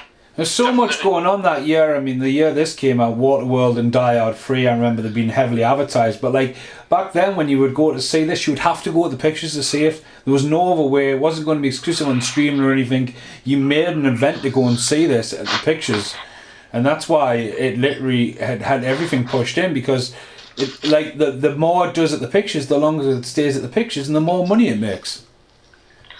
Unless you're knackered like me, who's going to the pictures with a very special occasion. So, no, I did not see any of the Batman to the cinema in this forerun. All these were VHS for me. Yeah, again, this was another Friday night renting from the local corner shop. Yeah. New release VHSs in. Where did you get the video footage of Chase Meridian? Stalker. He's Batman. I'm not, but wait. You're questioning Batman's ability to be Batman? Yeah, don't. Literally, it doesn't matter how bad this film is, the main answer is Batman. He's Batman? And this is what Val Kilmer did for years after his career. What you doing, Val? I'm Batman. So, that was 10 years ago, mate. Still counts. Now, as much as I mean, don't get me wrong, I'm not on the same hate level as Dave when it comes to Nicole Kidman, but I would say, a very sexist remark, but she has definitely aged well when she was in Aquaman. I thought, when you consider the timeline between this and the new Aquaman, quite a few years gone by, Can't remember. That's what I mean. She's really pretty, but that's more what she is. But that's what she is. Exactly. Yeah, it's pretty fresh, yeah. I mean, it's one of them Hollywood Australian bombshells that makes it big in America. Like Kylie Minogue went on to do, I mean, she dabbled in acting, but she's in music career. It was that Australian export, really, isn't it? Paul Hogan. Kylie Minogue was the queen of Neighbours. How dare you question her acting ability? Have you seen Biodome? No, not really. Kylie Minogue's in that. Could say, when are you and Paul doing Biodome? Oh, I don't know. I don't think I'm ready for it. I only watched 60 months ago. I don't think I'm ready for it. When I think of Nicole Kidman, though, as a standalone role, I'm probably forgetting load, but the one thing I always think about is, which I did see at the cinema, which was The Others, which... What? It's called The Others, yeah. The best film? Yeah, the other film, yeah. And it was alright, really. I mean, it was not to be shout about, but The best, a horror thriller. the best thing about the others is a scary movie spoof. What have you done with my daughter? What are you talking about? I am your daughter. And whips it back. It's Michael Jackson. It's just like, Michael Jackson, yeah. Oh, is that what it's from? Right. Yeah. Which that particular scene in the others is actually quite a scary scene. Like I hate like creepy kids like when it comes to film. So she decided she'd rather have Bruce Wayne and Batman. So it's a little bit of a smug look in his face. Yeah. These changes. The only time in the entire film I'll say though that he shows emotion. Yeah. That he shows he's not just a wooden plank.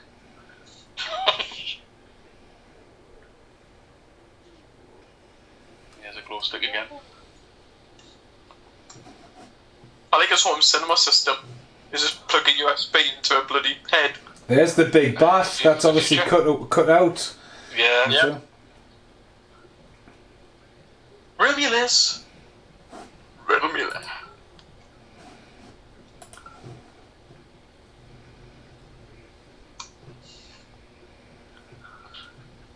Yeah, just It's interesting how they play this off because, I mean, don't get me wrong, they're doing the job and they're very professional, but like the one thing that you think about this film is them two not getting along, and they're so like kind of pally on screen as well, like more so than they probably need to be.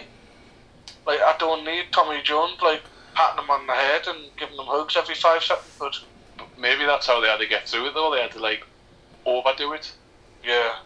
There was probably a thing in the back of their heads going, I'm not showing that I'm friendly enough because I absolutely hate this guy. Yeah, maybe he's like overcompensating, yeah. Yeah. For some strange reason, I think Bay Baracus and the A-Team and Judge Peppard didn't get on that well, and you would never think it. I'm sure that was right. Yeah, well that's spiking his milk. I think me and Mason, we don't get on. No, we only do it for the everyone podcast. thinks you're the best of pals, but really hate each other. No, it's just Paul Rae's contracts and stuff like that. You've got to keep on doing the podcasts.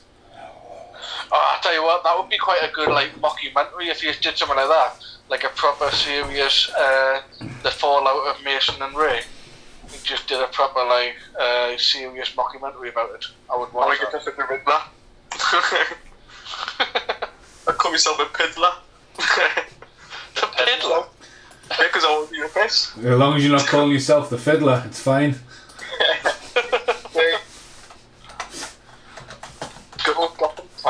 Tablets, taxis. See that? TARDIS. I couldn't see it. My eyes went blank for some strange reason. I couldn't see. See, to me, there's a perfect opportunity there to show some maybe concept ideas just in the background, but they don't. You know what I mean? Yeah. Let's keep it really dark so you can't see anything. That was the only good thing about Batman Begins and Dark Knight was a bit of the history of the stuff that he had, wasn't it? I mean, the Tumblr was rubbish, like, but you know, like just like the cape and yeah, they explained it a bit. Yeah, that's the only really good thing about Batman Begins. And Liam Neeson. The Scarecrow. Liam Neeson, the first time I watched the film and he turned up on screen and watched what he made. And I went, why is that guy Ra's al Ghul? Because Liam Neeson looks exactly like him. Like, what's the crack here? Like, this is really bad casting here. Like, why would he even bother doing that? And then obviously at the end, and I was like, oh, alright, fair enough. I hold my hand up. Yeah. Any second now. I'm going to go to the door. Yeah. And then watch Alfred hit the ground. Nothing else. And he moves straight out of the way when he's supposed to be knocked out. I'm not joking. He's a butler though. His main priority is to look after his silverware. But yeah, so even unconscious, he's got to look after everything. Oh, fuck's sake, man, Kidman. My parents are still dead. Yep. Yeah. That's all this film just seems to hark back to. Like, the others didn't do it as much. Nah. Like, we know they're dead, we get it, we know that's who he is, but it's like every 2 minutes, like, oh, my parents are dead. Returns never did that, did it? Returns never had a back thing about his parents, did it? Fucking had too much going on, man. I don't know if they couldn't afford another grave scene, could they? Because no. they only had like 3 sets. I thought that was quite the funniest critique of that film. Like, I think like, it was either you and Dave and Ray or you were Mason. It was where you both like commented on how small the grave scene was. So it was just like that too. Yeah. Yeah. Dave and what an interesting critique. Yeah, I don't think they could go back to that. Like, pretend it was like Bruce's parents. Oh no, she's still dead. No, still dead. It's like, we get it. This is the problem I have with this. I get it. It's the same as like Batman, Superman. When he goes visits the grave, and then the whole Martha thing at the end. It's like, I get it. We all get it. We know he's dead. Like, you don't see Spider-Man just crying every time, like you just see some Uncle Ben's rice on a shelf or something. You go, oh, my uncle's still dead. He's still dead, you know. And it's why I've decided to do good instead of evil. It's because of my uncle, and that is. He just gets on with it. Whereas like this film's just like, they're still dead. Yeah. It's called Ben's Rice now. 2021. Remember, they've changed the name. Yeah, no, it'll be called Uncle Bill now, isn't it? Yeah, it's probably because they kept upsetting Spider-Man. Now, I don't think they're going to do it, but there's been a few comments made, and I really think it would be a bit shit if they did. But apparently, the rumor has it that because they don't want to do another Uncle Ben scene for the new Spider-Man, apparently Tobey Maguire is going to be almost playing the older man, like kind of looking after Spider-Man in that respect. Maybe a potential death scene that could be replaced in the Uncle Ben scene. So we still get it, but we don't actually get what we think we're going to get. I think that'll be more interesting because at least it'll be something different. Yeah, it'll be different, mate. But I mean, don't get me wrong. I mean, my entire gripe with that whole film, and it's not even out yet. It's the fact that it's basically Spider-Man 2, 3, Amazing Spider-Man 2, and Spider-Man MCU all together.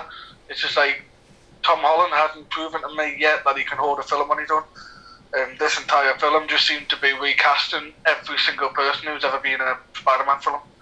Why did they cut this bit out for with a big bat? Because it's spent fortune on it. It's not the. It's a bit camp. It's not the bit they didn't cut this out. I mean, this is the film we're watching. It's a bit where he's standing nose to nose with it, and they're dancing around. I'm not that numb nuts. Where he's standing next to the bloody bat, it's like 7 foot tall. I've seen this fucking thing. Calm down. Alright, Paul, you can tell you're getting angry because your phone's going strokey. Yes. Because I threw it on the floor. This backstory here, this would have suited better being in Batman Returns, and there could have been a scene with Catwoman. Because now again, he's in front of his fireplace kissing a girl. We've seen that in the last 2 fucking films. To be honest with you, potentially this is the dragging point for me now on board. That, like, I mean, for God's sake, she's just discovered that it's Batman, and I'm bored. I'm just sitting there thinking, let's get past this bit. But that's because of the whole thing with Bruce as well, the fact that they kept doing it over and over. It's like, we know his parents are dead. Yeah. He didn't cry out this last time. There we go, knocked it out. Yep. Moves back to professional, that man. I've known that since 1997. I don't know why. It was 2 years afterwards. We were pausing VHSs every 5 seconds just to try and There was a widescreen version. I watched it that many times. For some strange reason. Now here's an actor that has been thrown around a few times for Batman, and I'm not entirely sold. I think it's not the role for him, but I would love to see him in an MCU film. Keanu Reeves. Not as Batman. I don't think he has enough emotion. It's the reason why I love him and I hate him at the same time. The films I love him in, it's the same reason the films I hate him in, because he plays like the same sort of stoic.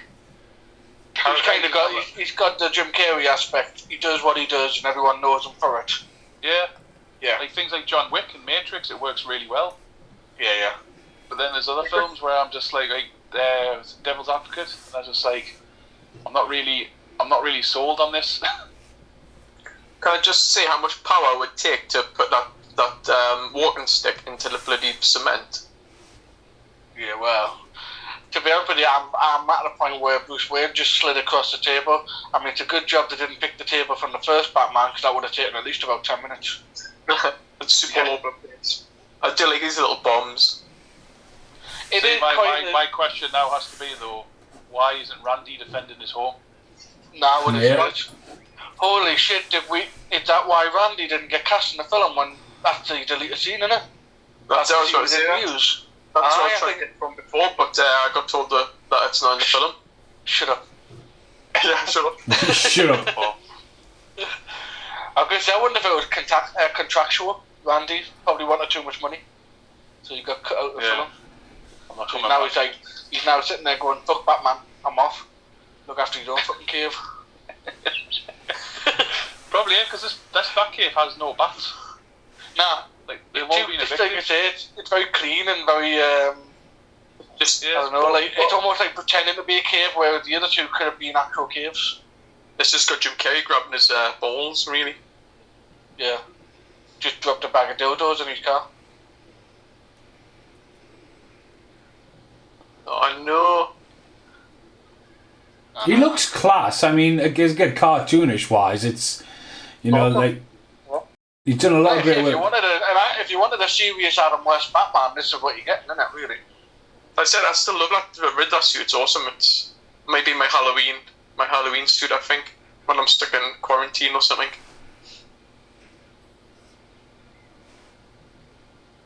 Well, you still think we'll be in quarantine in October? I don't know anymore now. I don't even know what day it is now. I don't even know what day it is anymore. Well, I kind of say, lads, I'm not going to be funny, but when I think it was Mason who posted the first picture today saying that he was ready, like 4:30, I was like sitting there going, shit, at the time, I have literally no idea where the day's gone. So I didn't even know what day it was until later. Well, he's like, "Do you want to do a podcast today?" I'm like, "Yeah, sure, why not?" And I'm like, "What day is it? Actually, Wednesday." Yeah. We time round for me porridge and me taste. Oh, I was nice and naughty. Did a good boy. Woo. Apparently, Jim Carrey broke about 12 canes mastering his cane antics. Surprises. Yeah. I'm gonna look later on for an eBay Riddler outfit. I don't know, I don't want one. Could it be also do it? I can literally think you could make one though. It's like, isn't it just like a green lycra suit? Jim Carrey's that good of an actor. He could have came back in the Nolan's Batmans and played a serious villain. He's that good. I mean, he's fucking class in Eternal Sunrise of the Spotless Mind and stuff. But like, he's really capable of turning in a dark thing. But that's why there was massive hype about him being in Kick-Ass 2, and then he just sort of distanced himself because of that incident in America and about the violence and stuff like that in schools and stuff. And they were like, "Nah, I want nothing to do with it." And he was everywhere in the PL. That's why everyone went to see Kick-Ass 2. Yeah. The thing is, he did such a tremendous job as well. Even like when you read the comics, he plays the character so well. And then after he's like, "Might have took me paycheck, but I hate this film." But this is that's the thing. Obviously, that's the first thing I dislike about it. If you're going to take the pay, you got to own up to it. But I've always been a massive advocate in terms of people are playing roles. It's just like, I get it. I mean, it's one of those things. Like if you're going to play a psycho, it doesn't mean that you're psychological, like psychopaths. You know what I mean? It's like if Jim Carrey is not pro-anarchist because he's playing the Riddler. It's just kind of like you're playing a role. Let's not take it too literal. Someone needs to tell him that it's just a film. Yeah, but that being said, film, Jim. there's a lad in is it Nottingham? I want to say Nottingham, honestly, literally like a day or two ago, who's just been put in prison for dropping a bowling ball on top of a councillor's head. But he was well known for running around the town, not dressed as Heath Ledger's Joker. He was was notoriously known as a bit of a weirdo and, you know, kind of a... Sometimes the thing like that, though, it's not that like Heath Ledger's influenced him. He's already been cracked. Oh, yeah. And he just finds that character that speaks to him, and I think that's sometimes, especially with the media, they forget that definition. Yeah, definitely. Straight away, it's like not Heath Ledger's fault, but it's movie's fault for creating such a person like that. But they just want someone to blame, though, don't they? They want someone to blame for it, and it's like anything what becomes popular, and they're like, oh well, you know, and it's just like, but again, it's just like the older people don't expect, like, they accept their responsibilities, like the older generation, because they're like, we were influenced by that kind of stuff. And it's quite hypocritical when they do it, like. But not just them, no, like it is them massively. But I would also say, like, people analyse characters or perceive characters to be something completely real, or like, you know, I had a massive debate with someone years ago about, I turned around and said, I watched Brokeback Mountain the other night, and it was just like, to be honest with you, the way the person went on, it was almost like, so did you catch gay? You know, because you watched two gay guys, you must have, like, did you catch it? Or is it something that are you gay now? It's like, dude, it was a film. You know what I mean? And I know not everyone thinks that, and I know homophobic attitude is quite a large thing, but it's almost like so what, you love him as Heath Ledger as a Joker, but then because he plays a gay cowboy, you're like, oh no, I can't get on board with that, he's gay.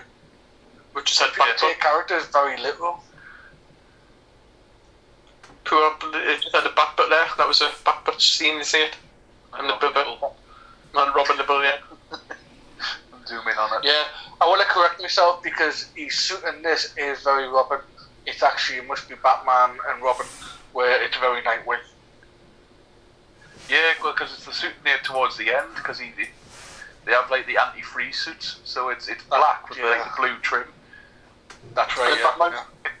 Batman's a bit more silvery because obviously he said it's a prototype, doesn't it? Yeah. No, proper night. I watched this a few weeks ago with the missus. I'm like, would you not think he could just build the exit to his cave a bit closer? Because you imagine he takes a wrong turn there, he's just dead. I was going to say he could have just did a straight line, couldn't he? But no, stick a couple of angles in there just to make it a bit more challenging. But they're going to have to be really sharp turns as well. He messes any of that up, he's dead. And who put lights out and stuff? I mean, who put lights on it and stuff for the cave? Poor Alfred. Yeah. But you would never mess up Dave, you know why? Because he's Batman. Because he's Batman, yeah. No, you're right. No, that's fine. I retract my statement. No, you are 100% correct. This is a cheesy bit where he puts his thumb up to say, "Don't worry about it," kind of thing, doesn't he? Like he's going to see that. This is like a meme now, isn't it? Batman approved. But it's like, how's Gordon even supposed to see that from like a billion miles away? And then he congratulates the police officers. Yeah. It's like, but it is funny though, because he's essentially going, "Get in, lads, we've got the night off. Batman's off now." We're done. Oh, that's good. I say the fucking police officers get well paid, like, for not doing much. They didn't worry Batman's in town. And after the damage, that's where they correct themselves a bit, don't they, with the animated series and stuff? Because they're sure that the police do the work. It's just you need a psycho to fight the psychos. Do.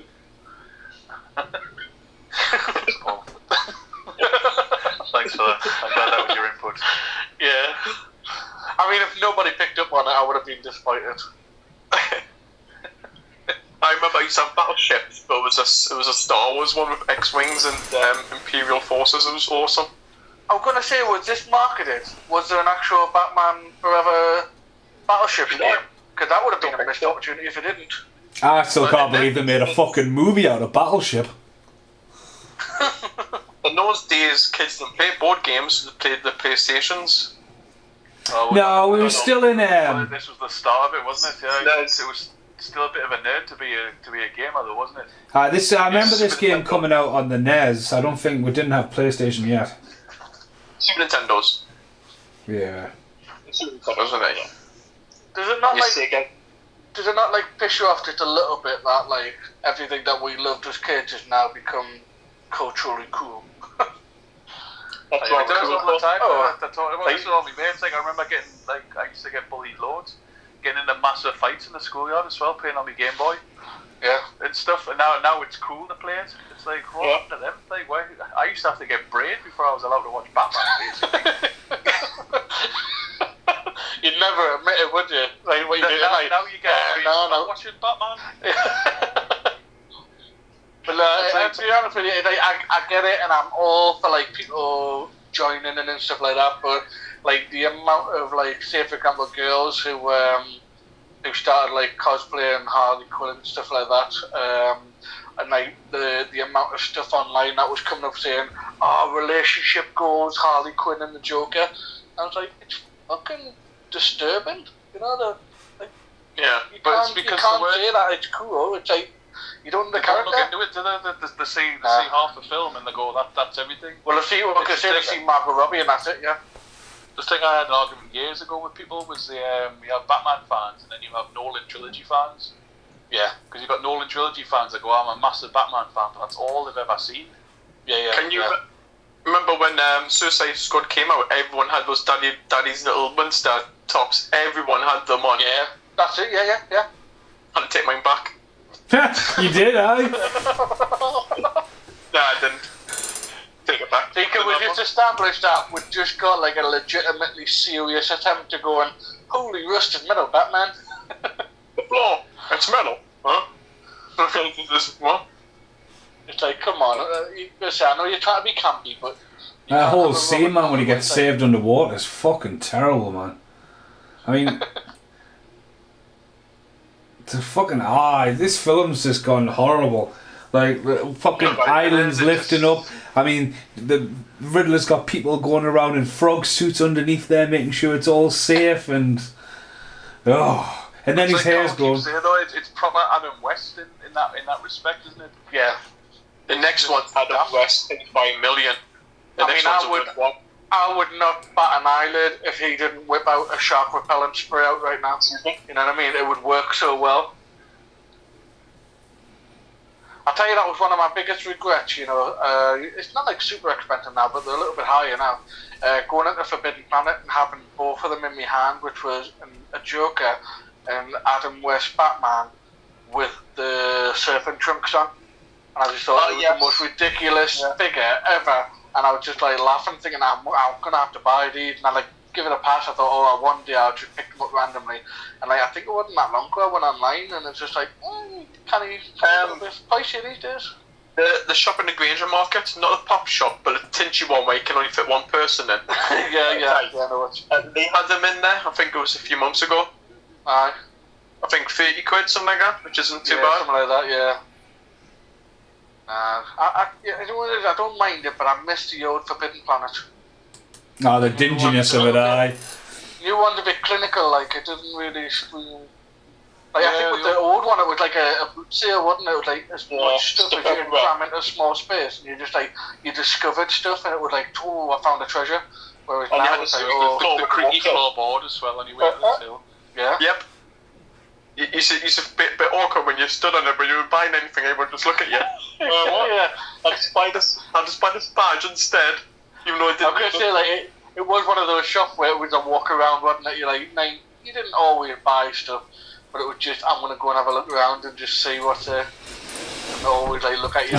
Rocket boots, man! Come on, what the fuck, man? No. I'll live with these. I'll have these every day of the week. If it was to get rid of the ice skating boots in the next one. Spoiler alert, folks. Because that is one of the most ridiculous things I've ever seen in my life. Even for a campy Adam West Batman, it's just the worst thing ever. I will be ranting on that film, like. You know, I will say it's not the best film, but it is better than this film. No, don't get me wrong. As an overall, I think it's definitely better than this film, but at the same time, there are like moments. But now, hold on, Riddler. He's got a bit of a fire starter. Look here. Yep, I know seen that look before. He clearly went to Joel Schumacher. What do you think of this outfit? And Joel Schumacher's went, I like it, and like it's just well campy on that, like. Fabulous. It is very drag. We'll just shift this to one side. I still laugh when Mason turned around and said, I'm not sure, but I think he's gay in one of his videos, and I just couldn't stop laughing. I was like, he is literally the gayest man in Hollywood. I've got terrible gay though. I mean, I don't care if you're gay or not, it doesn't bother me. But like, I'm terrible at it. I think it was just in your video, it was just a random, like, I don't even think it was like that like important of a point. I think it was the fact that you said it, and then I thought, if you just Google it, like, one of the first things that pops up, I don't think it strikes you, like, if you saw a picture, you would not say, like, oh, that's a gay man. But I think when you Google him, it's like he's like apparently notorious for sleeping with like 200 Oh, blokes. he's terrible. But like, I mean, we've got a mutual friend amongst us, except for you, Carl. Sorry, but like Rich Bell. Rich Bell's an awesome guy, I think. And then, like, I must have worked with Rich for about 3 or 4 months, and I didn't even realise he was gay. And when I look at Rich now, I went, you couldn't be any more gay. Like, I just didn't click. You know what I mean? He's just an awesome guy. And Don't get wrong, I love him to bits, but he is a stereotype. Right. You can tell from a mile away he is. He's great, like, but I just like, oh fucking hell, I didn't even know you're gay. It's awesome, it's cool, man. He's gay outside asking, just totally like, I've got no gaydar whatsoever. Unless you're getting kissed. Yeah. Aye. Can we establish that Robin's been caught already? Oh, we're making your first gig. Yeah. Got your shiny new suit. Coming to help Batman, and you made things worse. And you watch your Saturday morning cartoons. What's wrong with that, like? What's wrong with that? I mean, it's awesome. Saturday morning cartoons. God, Tommy Lee Jones looks like he's had enough standing in the background. Every time it clicks to him, his expression's changed.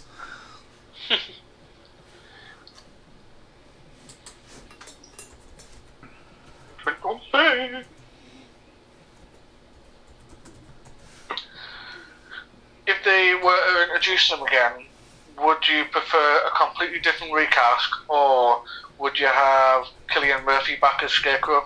Oh, Cillian Murphy was great with that. I thought he was such a good Scarecrow, and if they let him go and do like a mental Scarecrow, I think he would have reached all the elements that he needed to. Well, it was going to be Jeff Goldblum, wasn't it? If they ever did a 5th one, Batman Beyond, they were going to call it. It was going to be Jeff Goldblum. Yeah. You mean how? Apparently he was going to do it, but then they couldn't find the way. Oh, fucking hell, mate. You mean sitting on that? Fuck me. Dinosaurs in a park? Bruce Wayne's Batman. But again, though, he's an actor that makes it work. I mean, like I say, look at what he did in the Marvel universe. You know, he's essentially being Jeff Goldblum, but he just makes it work. Very don't you reckon character driven. That's because he needed to be someone eccentric, didn't he? And that's who he is. Well, that's it. Yeah, because it's one of those things where I don't think do we have actors like that now? Who would you consider to be a character actor who is, let's say, between 20 and 30 years old today? I don't think there is any. I don't think acting now. It's just I think with all the modern day, like, you know, like Twitter and all that kind of thing, people's careers are short lived. Not maybe it's because of the acting career, but then some of the political voices they hear once they get a bit famous, it can either backfire or it goes all over the place. You know what I mean? You don't have that mystique, especially like stuff like actors from the 50s and 70s and stuff when you had no social media. And if you've seen them, like, fucking hell, they're real. You know, now it's just... Robert makes things worse by freaking moving his feet quicker. Well, not really. What an idiot. Sorry about that. That's alright. Fucking numbnuts. See, I was trying to think of someone there before, and it didn't come with it at the time. Rami Malek. I reckon he could be something more. Is it he makes some pretty interesting... Yeah, isn't it? Is it out now, is it? God knows. No, not a new one. No. I don't know. So, that's I'm going to say that's the one where I honestly thought it would have been put out on demand by now. Like I say, it's like one of the longest ones, isn't it, in terms of delays? Go back and film stuff because it's out of date now for like you know, like the phones and stuff. Oh, that's right. Yeah. They said that to do some reshoots and that. Yeah, Batman doesn't kill him either. This is interesting. How come Batman's coins didn't fall out when he was going upside down? Because I lose my change if I start running to the bloody bus these days. Do you know why, Paul? Why have you got change? He's Batman. Batman. See, all that would have fell out. That was back pockets. He's just got good pockets. Yeah, Keeps the flap down. That's what the flaps just keeps them sealed. That lever. Bloody Alfred and he's stitching, man. He knows what he's doing. Now here's the thing I would say then. Obviously, this is digging deep now, but I feel like it's necessary. So although they haven't done it in this film, Harvey Dent and Batman are somewhat, I wouldn't probably go say friends, but they are associates. Before the accident and everything, in terms of comics, they were quite close. Yet for some reason, he let him die, whereas he kind of somewhat let the Riddler live in some ways. I always thought it was weird. I don't think Batman would have let Harvey Dent fall.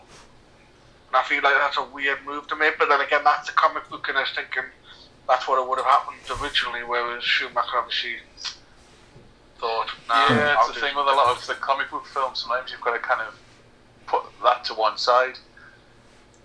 It's good to reference it, but for the storytelling, sometimes you've got to ignore it. But then, I don't know, this story just wasn't good though. Randy again. Yeah, Randy's back. Arkham Asylum. See if they do. Twice you've used that now, isn't it? And the Riddler looked rough left, didn't he? Like it's just been out all night. A little bit. See, this is why I mentioned it, because I remember them using the scene. I thought, why haven't we not seen this so far? I don't know, even if it was, do you think it would have been too much for like that Doctor to clearly be someone like Harley Quinn? Or that should be Hugo Strange, that. Yeah. Hugo Strange would have been a good one, or even if you pass a couple of cells and have a few name tags, you know what I mean? It's just a bit of a little bit of a nod to keep you in the universe of Batman. Don't look at that, I suppose, because in this universe, all his villains are dead, so none of them would be in the prison.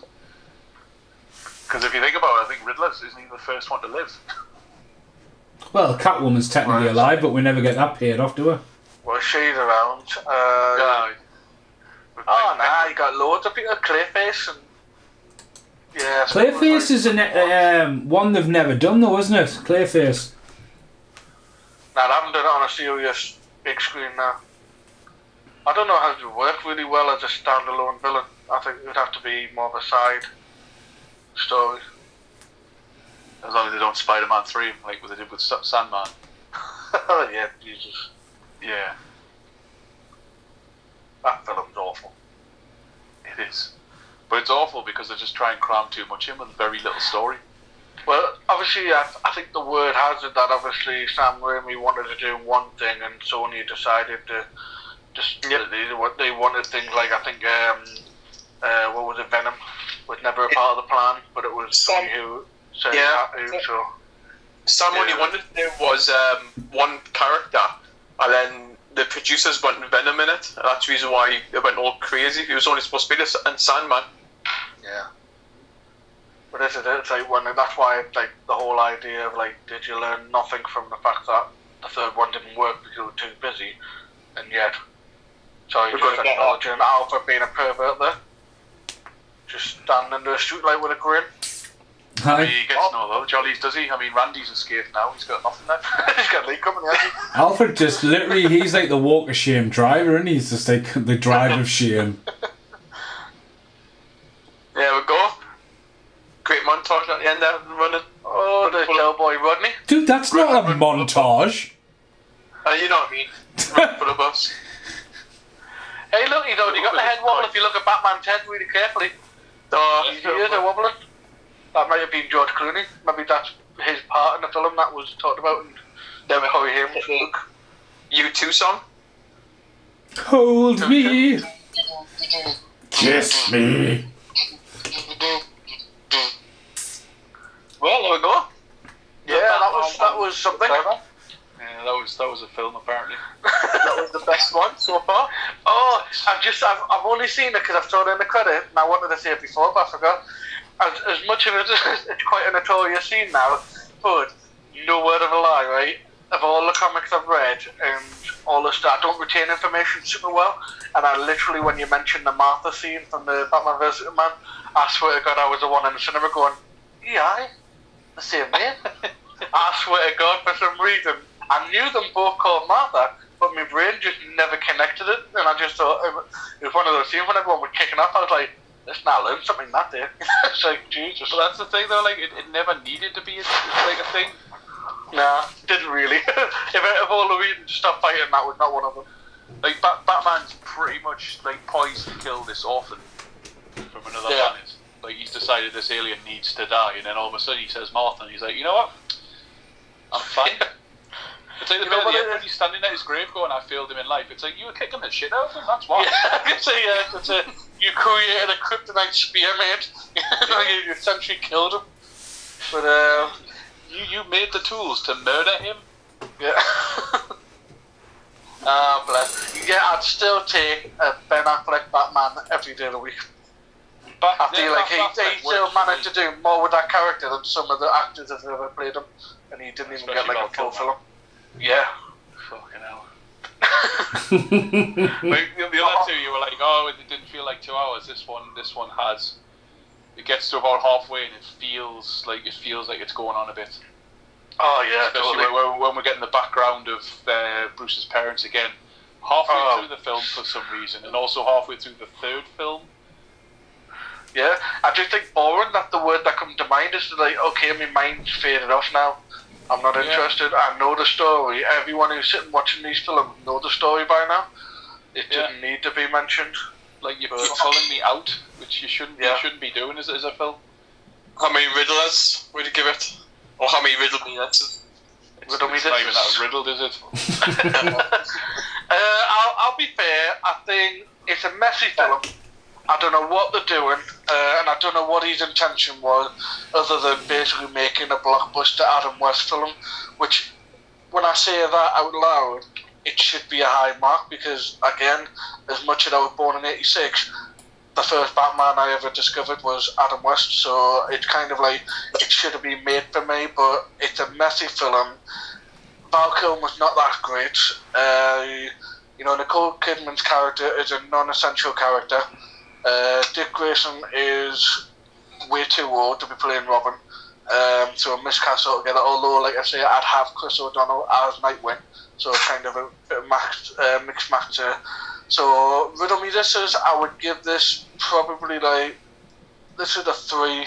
Riddle me this is, I feel like I've got to go low because at the end of the day, there's really not that much to say about it in a positive note. I know he tried, but as far as I'm concerned, he missed the mark. Wow. Well, Mason, I'll go leave Big Dave to last. I'm just looking at the credits there, and the Batman signals skew whiffed. It's spending more time advertising the fucking music than it is the cast and the people who fucking made it. I mean, the credits are over. Like, that's fucking insane to think the credits are now over.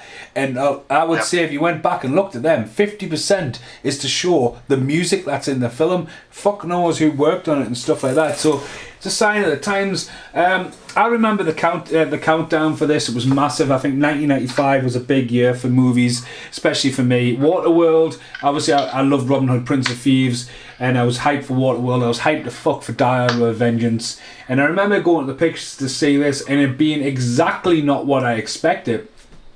But I was a big fan of Jim Carrey. I was part of the Jim Carrey phase of Ace Ventura, and he'd been around for years. I loved Under Siege, so I knew who Tommy Lee Jones was.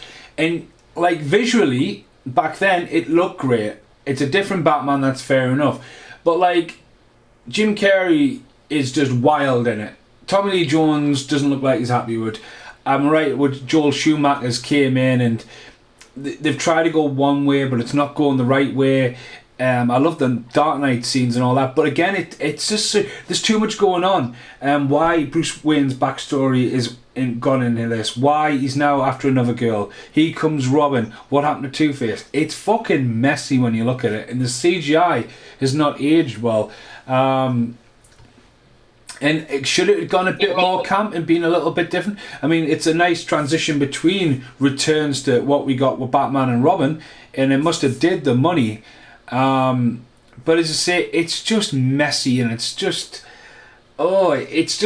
not what you remember. Again, when you see it as a kid, you go, oh, this looks mint. And again, it did what it was designed to do, and it's a product of the time, but nah. from that nostalgia, I'm going to only give it 4. Like, I agree with a lot what Carl said, but I'm going to give it, for that nostalgia, because I lived through this. But looking back, boo, 4 riddles out of 10. I would say I did enjoy it as a kid, but now that I know better, that's where my mark goes. Dave, how many listeners would you give it? So, you know, yeah, I thought I was going to be harsh and originally said 4, but Carl was obviously a lot harsher. Like, I think it is completely miscast. I think you can see it's trying to have heart, but it doesn't know where it wants to be. Like, I think I say, you can see too much of Burton. Burton's still in it. And Joel Schumacher's almost come in to try and, like, he's trying to put his mark on it, but they're like, well, we'll still need the Dark Gotham. So they've got the Dark Gotham, and then they've just, like, neoned it. So, yeah, no, I'd probably say 4. I didn't even like it as a kid, I don't think. Right. So, well, just it's all right, but it is by far the worst Batman film. For me, hold on, guys, hold on. I'd give it a 6. Riddle me, listeners. A 6. I thought you would have gone higher the way you were typing it up, like. I was expecting a 10 of that fucking delay. I'd give it a 6. More 4 just because it's nostalgia for me, because remember, it's only Batman film, I've seen it in pictures and I've seen it twice. I love Riddler. Jim Carrey absolutely plays it really great. I enjoy the score, obviously different from Danny Elfman. They just kind of put a little bit more but put a little bit more campiness in the Batman, a bit more fun, if you know what I mean. So like I said before, I cast Batman and Batman Returns separate from 3 and 4.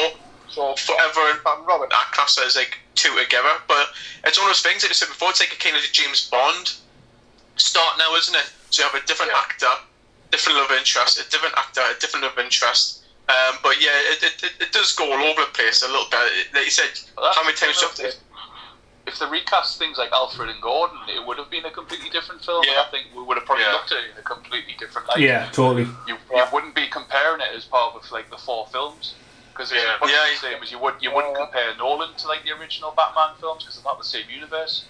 Well, that's the thing, when you look at them, the first 2 are essentially sequels, and you get the next 2. They're not really the same universe at all. But like I say, the casting is where it goes wrong with me. Like I say, it doesn't seem to know what it wants to be. You know, Nicole Kidman, she was supposed to be Poison Ivy, and like I said, I've already said, miscast on Dick Grayson. Val Kilmer's very forgettable as Batman. I don't think he did anything in this film that made me think, that was such a cool Batman thing to do. To be fair, like he's one of the Batmans when people are putting the Batmans in order. I forget he was even Batman. Yeah. Until you mention that film, I always forget that they even had the role, because it's like he's nothing. He should. But again, Kim Basinger should have came back. I think if they cast Kim Basinger back and got rid of like Nicole Kidman, and you seen that poster and you went Batman and Kim Basinger, like some kind of like, get a few more people who were in the original, but then you throw the spanner in the works and go, like, because they decided to recast Tommy Lee Jones as Two-Face, right? They should have recast Alfred and Commissioner Gordon, so there was no other people in it. Then you would have went, right. So you can go, we kind of know the backstory, but this is not the same universe. It's going to go a little bit different direction. I think that's one of the big flaws. But I don't feel like they intended it to be so different though, because like I say, when you see the interviews and some of the things that's being said, Joe Schumacher wanted Michael Keaton. You know, so I don't think the whole idea of recasting, like, as much as it did, was actually a part of the plan. Like I say, Schumacher wanted him for the script. Like, when you look at DiCaprio and Keaton, they both turned around and said, offered, but we refused. So I feel like they did set up to be more of a sequel to the other 2. But because obviously they now needed a new Batman, but then they needed a new love interest, which because of like whoever's popular at the time, like who's flavour of the month. So like the big characters that do like very little, like say. You didn't leave the love interest though. You had Robin into it. Robin should have been his love interest. That's what I mean. Like that's what I mean. Like that character was in the film quite coincidental, because obviously that's the way they wanted to play it out. But she wasn't necessary. But by making her someone who was an up-and-coming actress, who's Nicole Kidman, who people are starting to love, except Dave, it seemed like the character should have been way more. So you lose the service of that character because I feel like they wanted her to be so much bigger than what she was. But if it had been a nobody, I would have been like, yeah, whatever. You know, that's what I'm saying. Like your expectations are leveled by the name of the actress or the actor. And how many times do the death scene again of his parents? I mean, that's boring as anything now. Like, yeah. Well, again, I mean, don't get me wrong. I think Batman vs Superman, when they did it with Jim D. Morgan, I thought, you know what it is. I liked it because of the style that they did it. But at the same time, my brain, when I was watching this brand new Batman film, in my head, I was still sitting there going, "Oh, right, we're doing this again, are we?" You know. So it's like, again, it's just like people need to let it go. Especially Batman, you just need to let it go, like. It's fucking grow up. Yeah. Well, that's what I mean. Like, that's the reason why I loved when Spider-Man Homecoming came out. Yeah. Just went straight into it. They were like, totally ignored it. Yeah. Yeah. You know the story. We've hinted at it in this scene because there's only May. He lives with Aunt May. Like, you know what the crack is. Here's the film. Yeah, I love the fact that everyone this year was like, so why is Aunt May like a young woman? First off, she is a pretty hot older woman, I would definitely say. But like, I always question why Aunt May was always such an old woman. If it was Nana May, if it was Granny May, totally buy that. But I always said it was weird that she was an old woman, you know what I mean? Like, she's supposed to be the sister of his mother, and like, she's apparently like 40 years older than her. Crazy. But then again, you get the part-time fans, the ones who've only seen like, you know, Sam Raimi and that's it, and then go, well, I know Spider-Man. It's like, well, not really. Yeah. Yeah, no, I totally agree with that. Again, that goes back to the Nolan trilogy fans. Yeah, it's like I've got no qualms with new fans coming into a franchise. And not at all. Yeah. Do your homework before you start arguing with people. Well, that's it exactly. Because I wouldn't mind if someone started arguing about something and being totally wrong about it, but then turn around and say, "Well, I've only seen this film." Then my argument would be, "All right, okay, that makes sense. Go and watch this one, or go and read this comic, and you'll understand where I'm coming from." But when people are like, kind of blindly denying that they're wrong, and I sit there and go, "Well, hold on, how many Batmans you seen?" Well, there's only Nolan Batman, and it's like, fuck no. Yeah. It's like, and then you're looking like you're supposed to be the idiot because, or like you get someone like Paul Rae and go, "Oh, a bunch of nerds," and it's like, no, just on the subject. Absolutely. Even though Paul Rae is literally the king of the nerds. No. I do what Marvel is. I mean, I have no idea. Can tell me what 2.6 DTS surround sound is. Well, can I?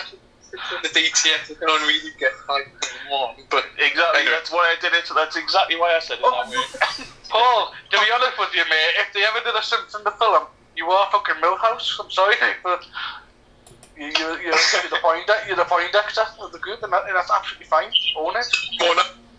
I don't have glasses, so I'm not a nerd. Well, that's it again. Because you're a modern day person, you have to have glasses to be a nerd. Remember when they did that with Donatello in the new films? Christ almighty. Oh shit, we need to make sure that Donatello looks like he's smart. Stick some glasses on him. And the SNES controller I roll. I mean, I do need glasses, I just haven't replaced the other ones yet. Change me up. Oh no, I said it out loud. Well, I mean, there you have it. I mean, Batman Forever. It'll be forever ingrained in our brain. Some for the better, some for the worst. I've just background because the Warner's menu screen just started straight away. It actually has the Arkham Escape on the start, and the guy comes in who we just seen at the end. It starts off with the same sign, and a guy's just been henched up. The Bat must die is written on the screen, and it hences up to the net there. So the outtake, the original intro is there. I mean, it's done already. It's not much at all, but like it's not even a backstory of Two-Face, like, so that's quite a little bit different, like, so. Well, that's the thing, is they cut down the whole Bruce's parents are still dead. See, they could have easily put that at the start of the film. Yeah, it makes total sense. Yeah. You don't, because they keep going back to the kids looking at the funeral, and it's like, we get it, they're still dead. Do you think it would hurt the film if it was too? I think when I think of it in my head, I think it's too similar. But do you not think, say, the Riddler should have had the same kind of treatment as Michelle Pfeiffer got as Catwoman? You know, when we got that kind of scene where she went home and she was alone and she was a bit miserable and she was a bit of a cat lady. Where I would have appreciated, like, if we saw, you know, Jim Carrey go home and, you know, he's living in an apartment, but he's surrounded by Bruce Wayne artifacts or, you know, articles and stuff like that, and I think that would have sold a little bit better on the fact that he is. Well, we did have that, Carl. More obsessed. We did have that. No, but that wasn't an apartment. That was an alleyway. I know it wasn't. I know it was supposed to be the apartment, but it would look like an alleyway, and it was so cluttered with shit you didn't even know what it was. Whereas I'm talking about, like, humanising them. I'm talking about having them in an apartment that looked like it was lived in by a normal person, but then have that switch. Yeah. You know, because he is a bit of a split personality. I mean, most characters in the Batman universe are. So I feel like we needed to humanise them before we jumped into the insane Joker, Riddler. But that being said, that is partially a big part of my 3 points, is that I feel like he did a great job as the Riddler. Oh, yeah. But I just feel like when you're talking about taking out the death of the Thomas and Martha Wayne, there's scenes like that could have really highlighted where these guys were coming from. Opposed to just being instant, like I say, it was almost like a serial, wasn't it? Like an episode. You just knew he was a bad guy, he's a good guy. They're gonna fight. It's just kind of like you've just flicked onto the first episode of season 2. Yeah. Of whatever this show is meant to be, and you're like, right, everything's been established. It's like Two-Face is breaking out with prison again. Yeah. Again? Who is he? Where's he come from? What's his story about? That kind of thing. Yeah. Well, if you think about the beginning of the Goonies, that would have been interesting if they did something like that, but with Two-Face. You know, establish him as locked up and then have him give him a little bit of a getaway. That would have, like I say, just a little thing like that, which all could have been taken out from the Nicole Kidman scene and the death of Martha and Thomas. So, like I say, not to say that we're absolutely awesome filmmakers, but I mean, the three of us have just established how to make a 3 out of 10 film into an easy, maybe 5, maybe even 6 out of 10. Paul left. Delivered right. You just said you said the 3 of us. There's definitely 4 of us. I wasn't really. Well, no, the 3 of us. I didn't like. I suppose I said it wrong. I was meant to say like the 3 of you and me, but I know that sounded wrong. No, I mean you are technically right with the 3 of us, though, because Paul already thinks it's a 6 out of 10 film. Well, I don't need to convince Paul to it. No, he doesn't need to change any of it. He loves it as it is.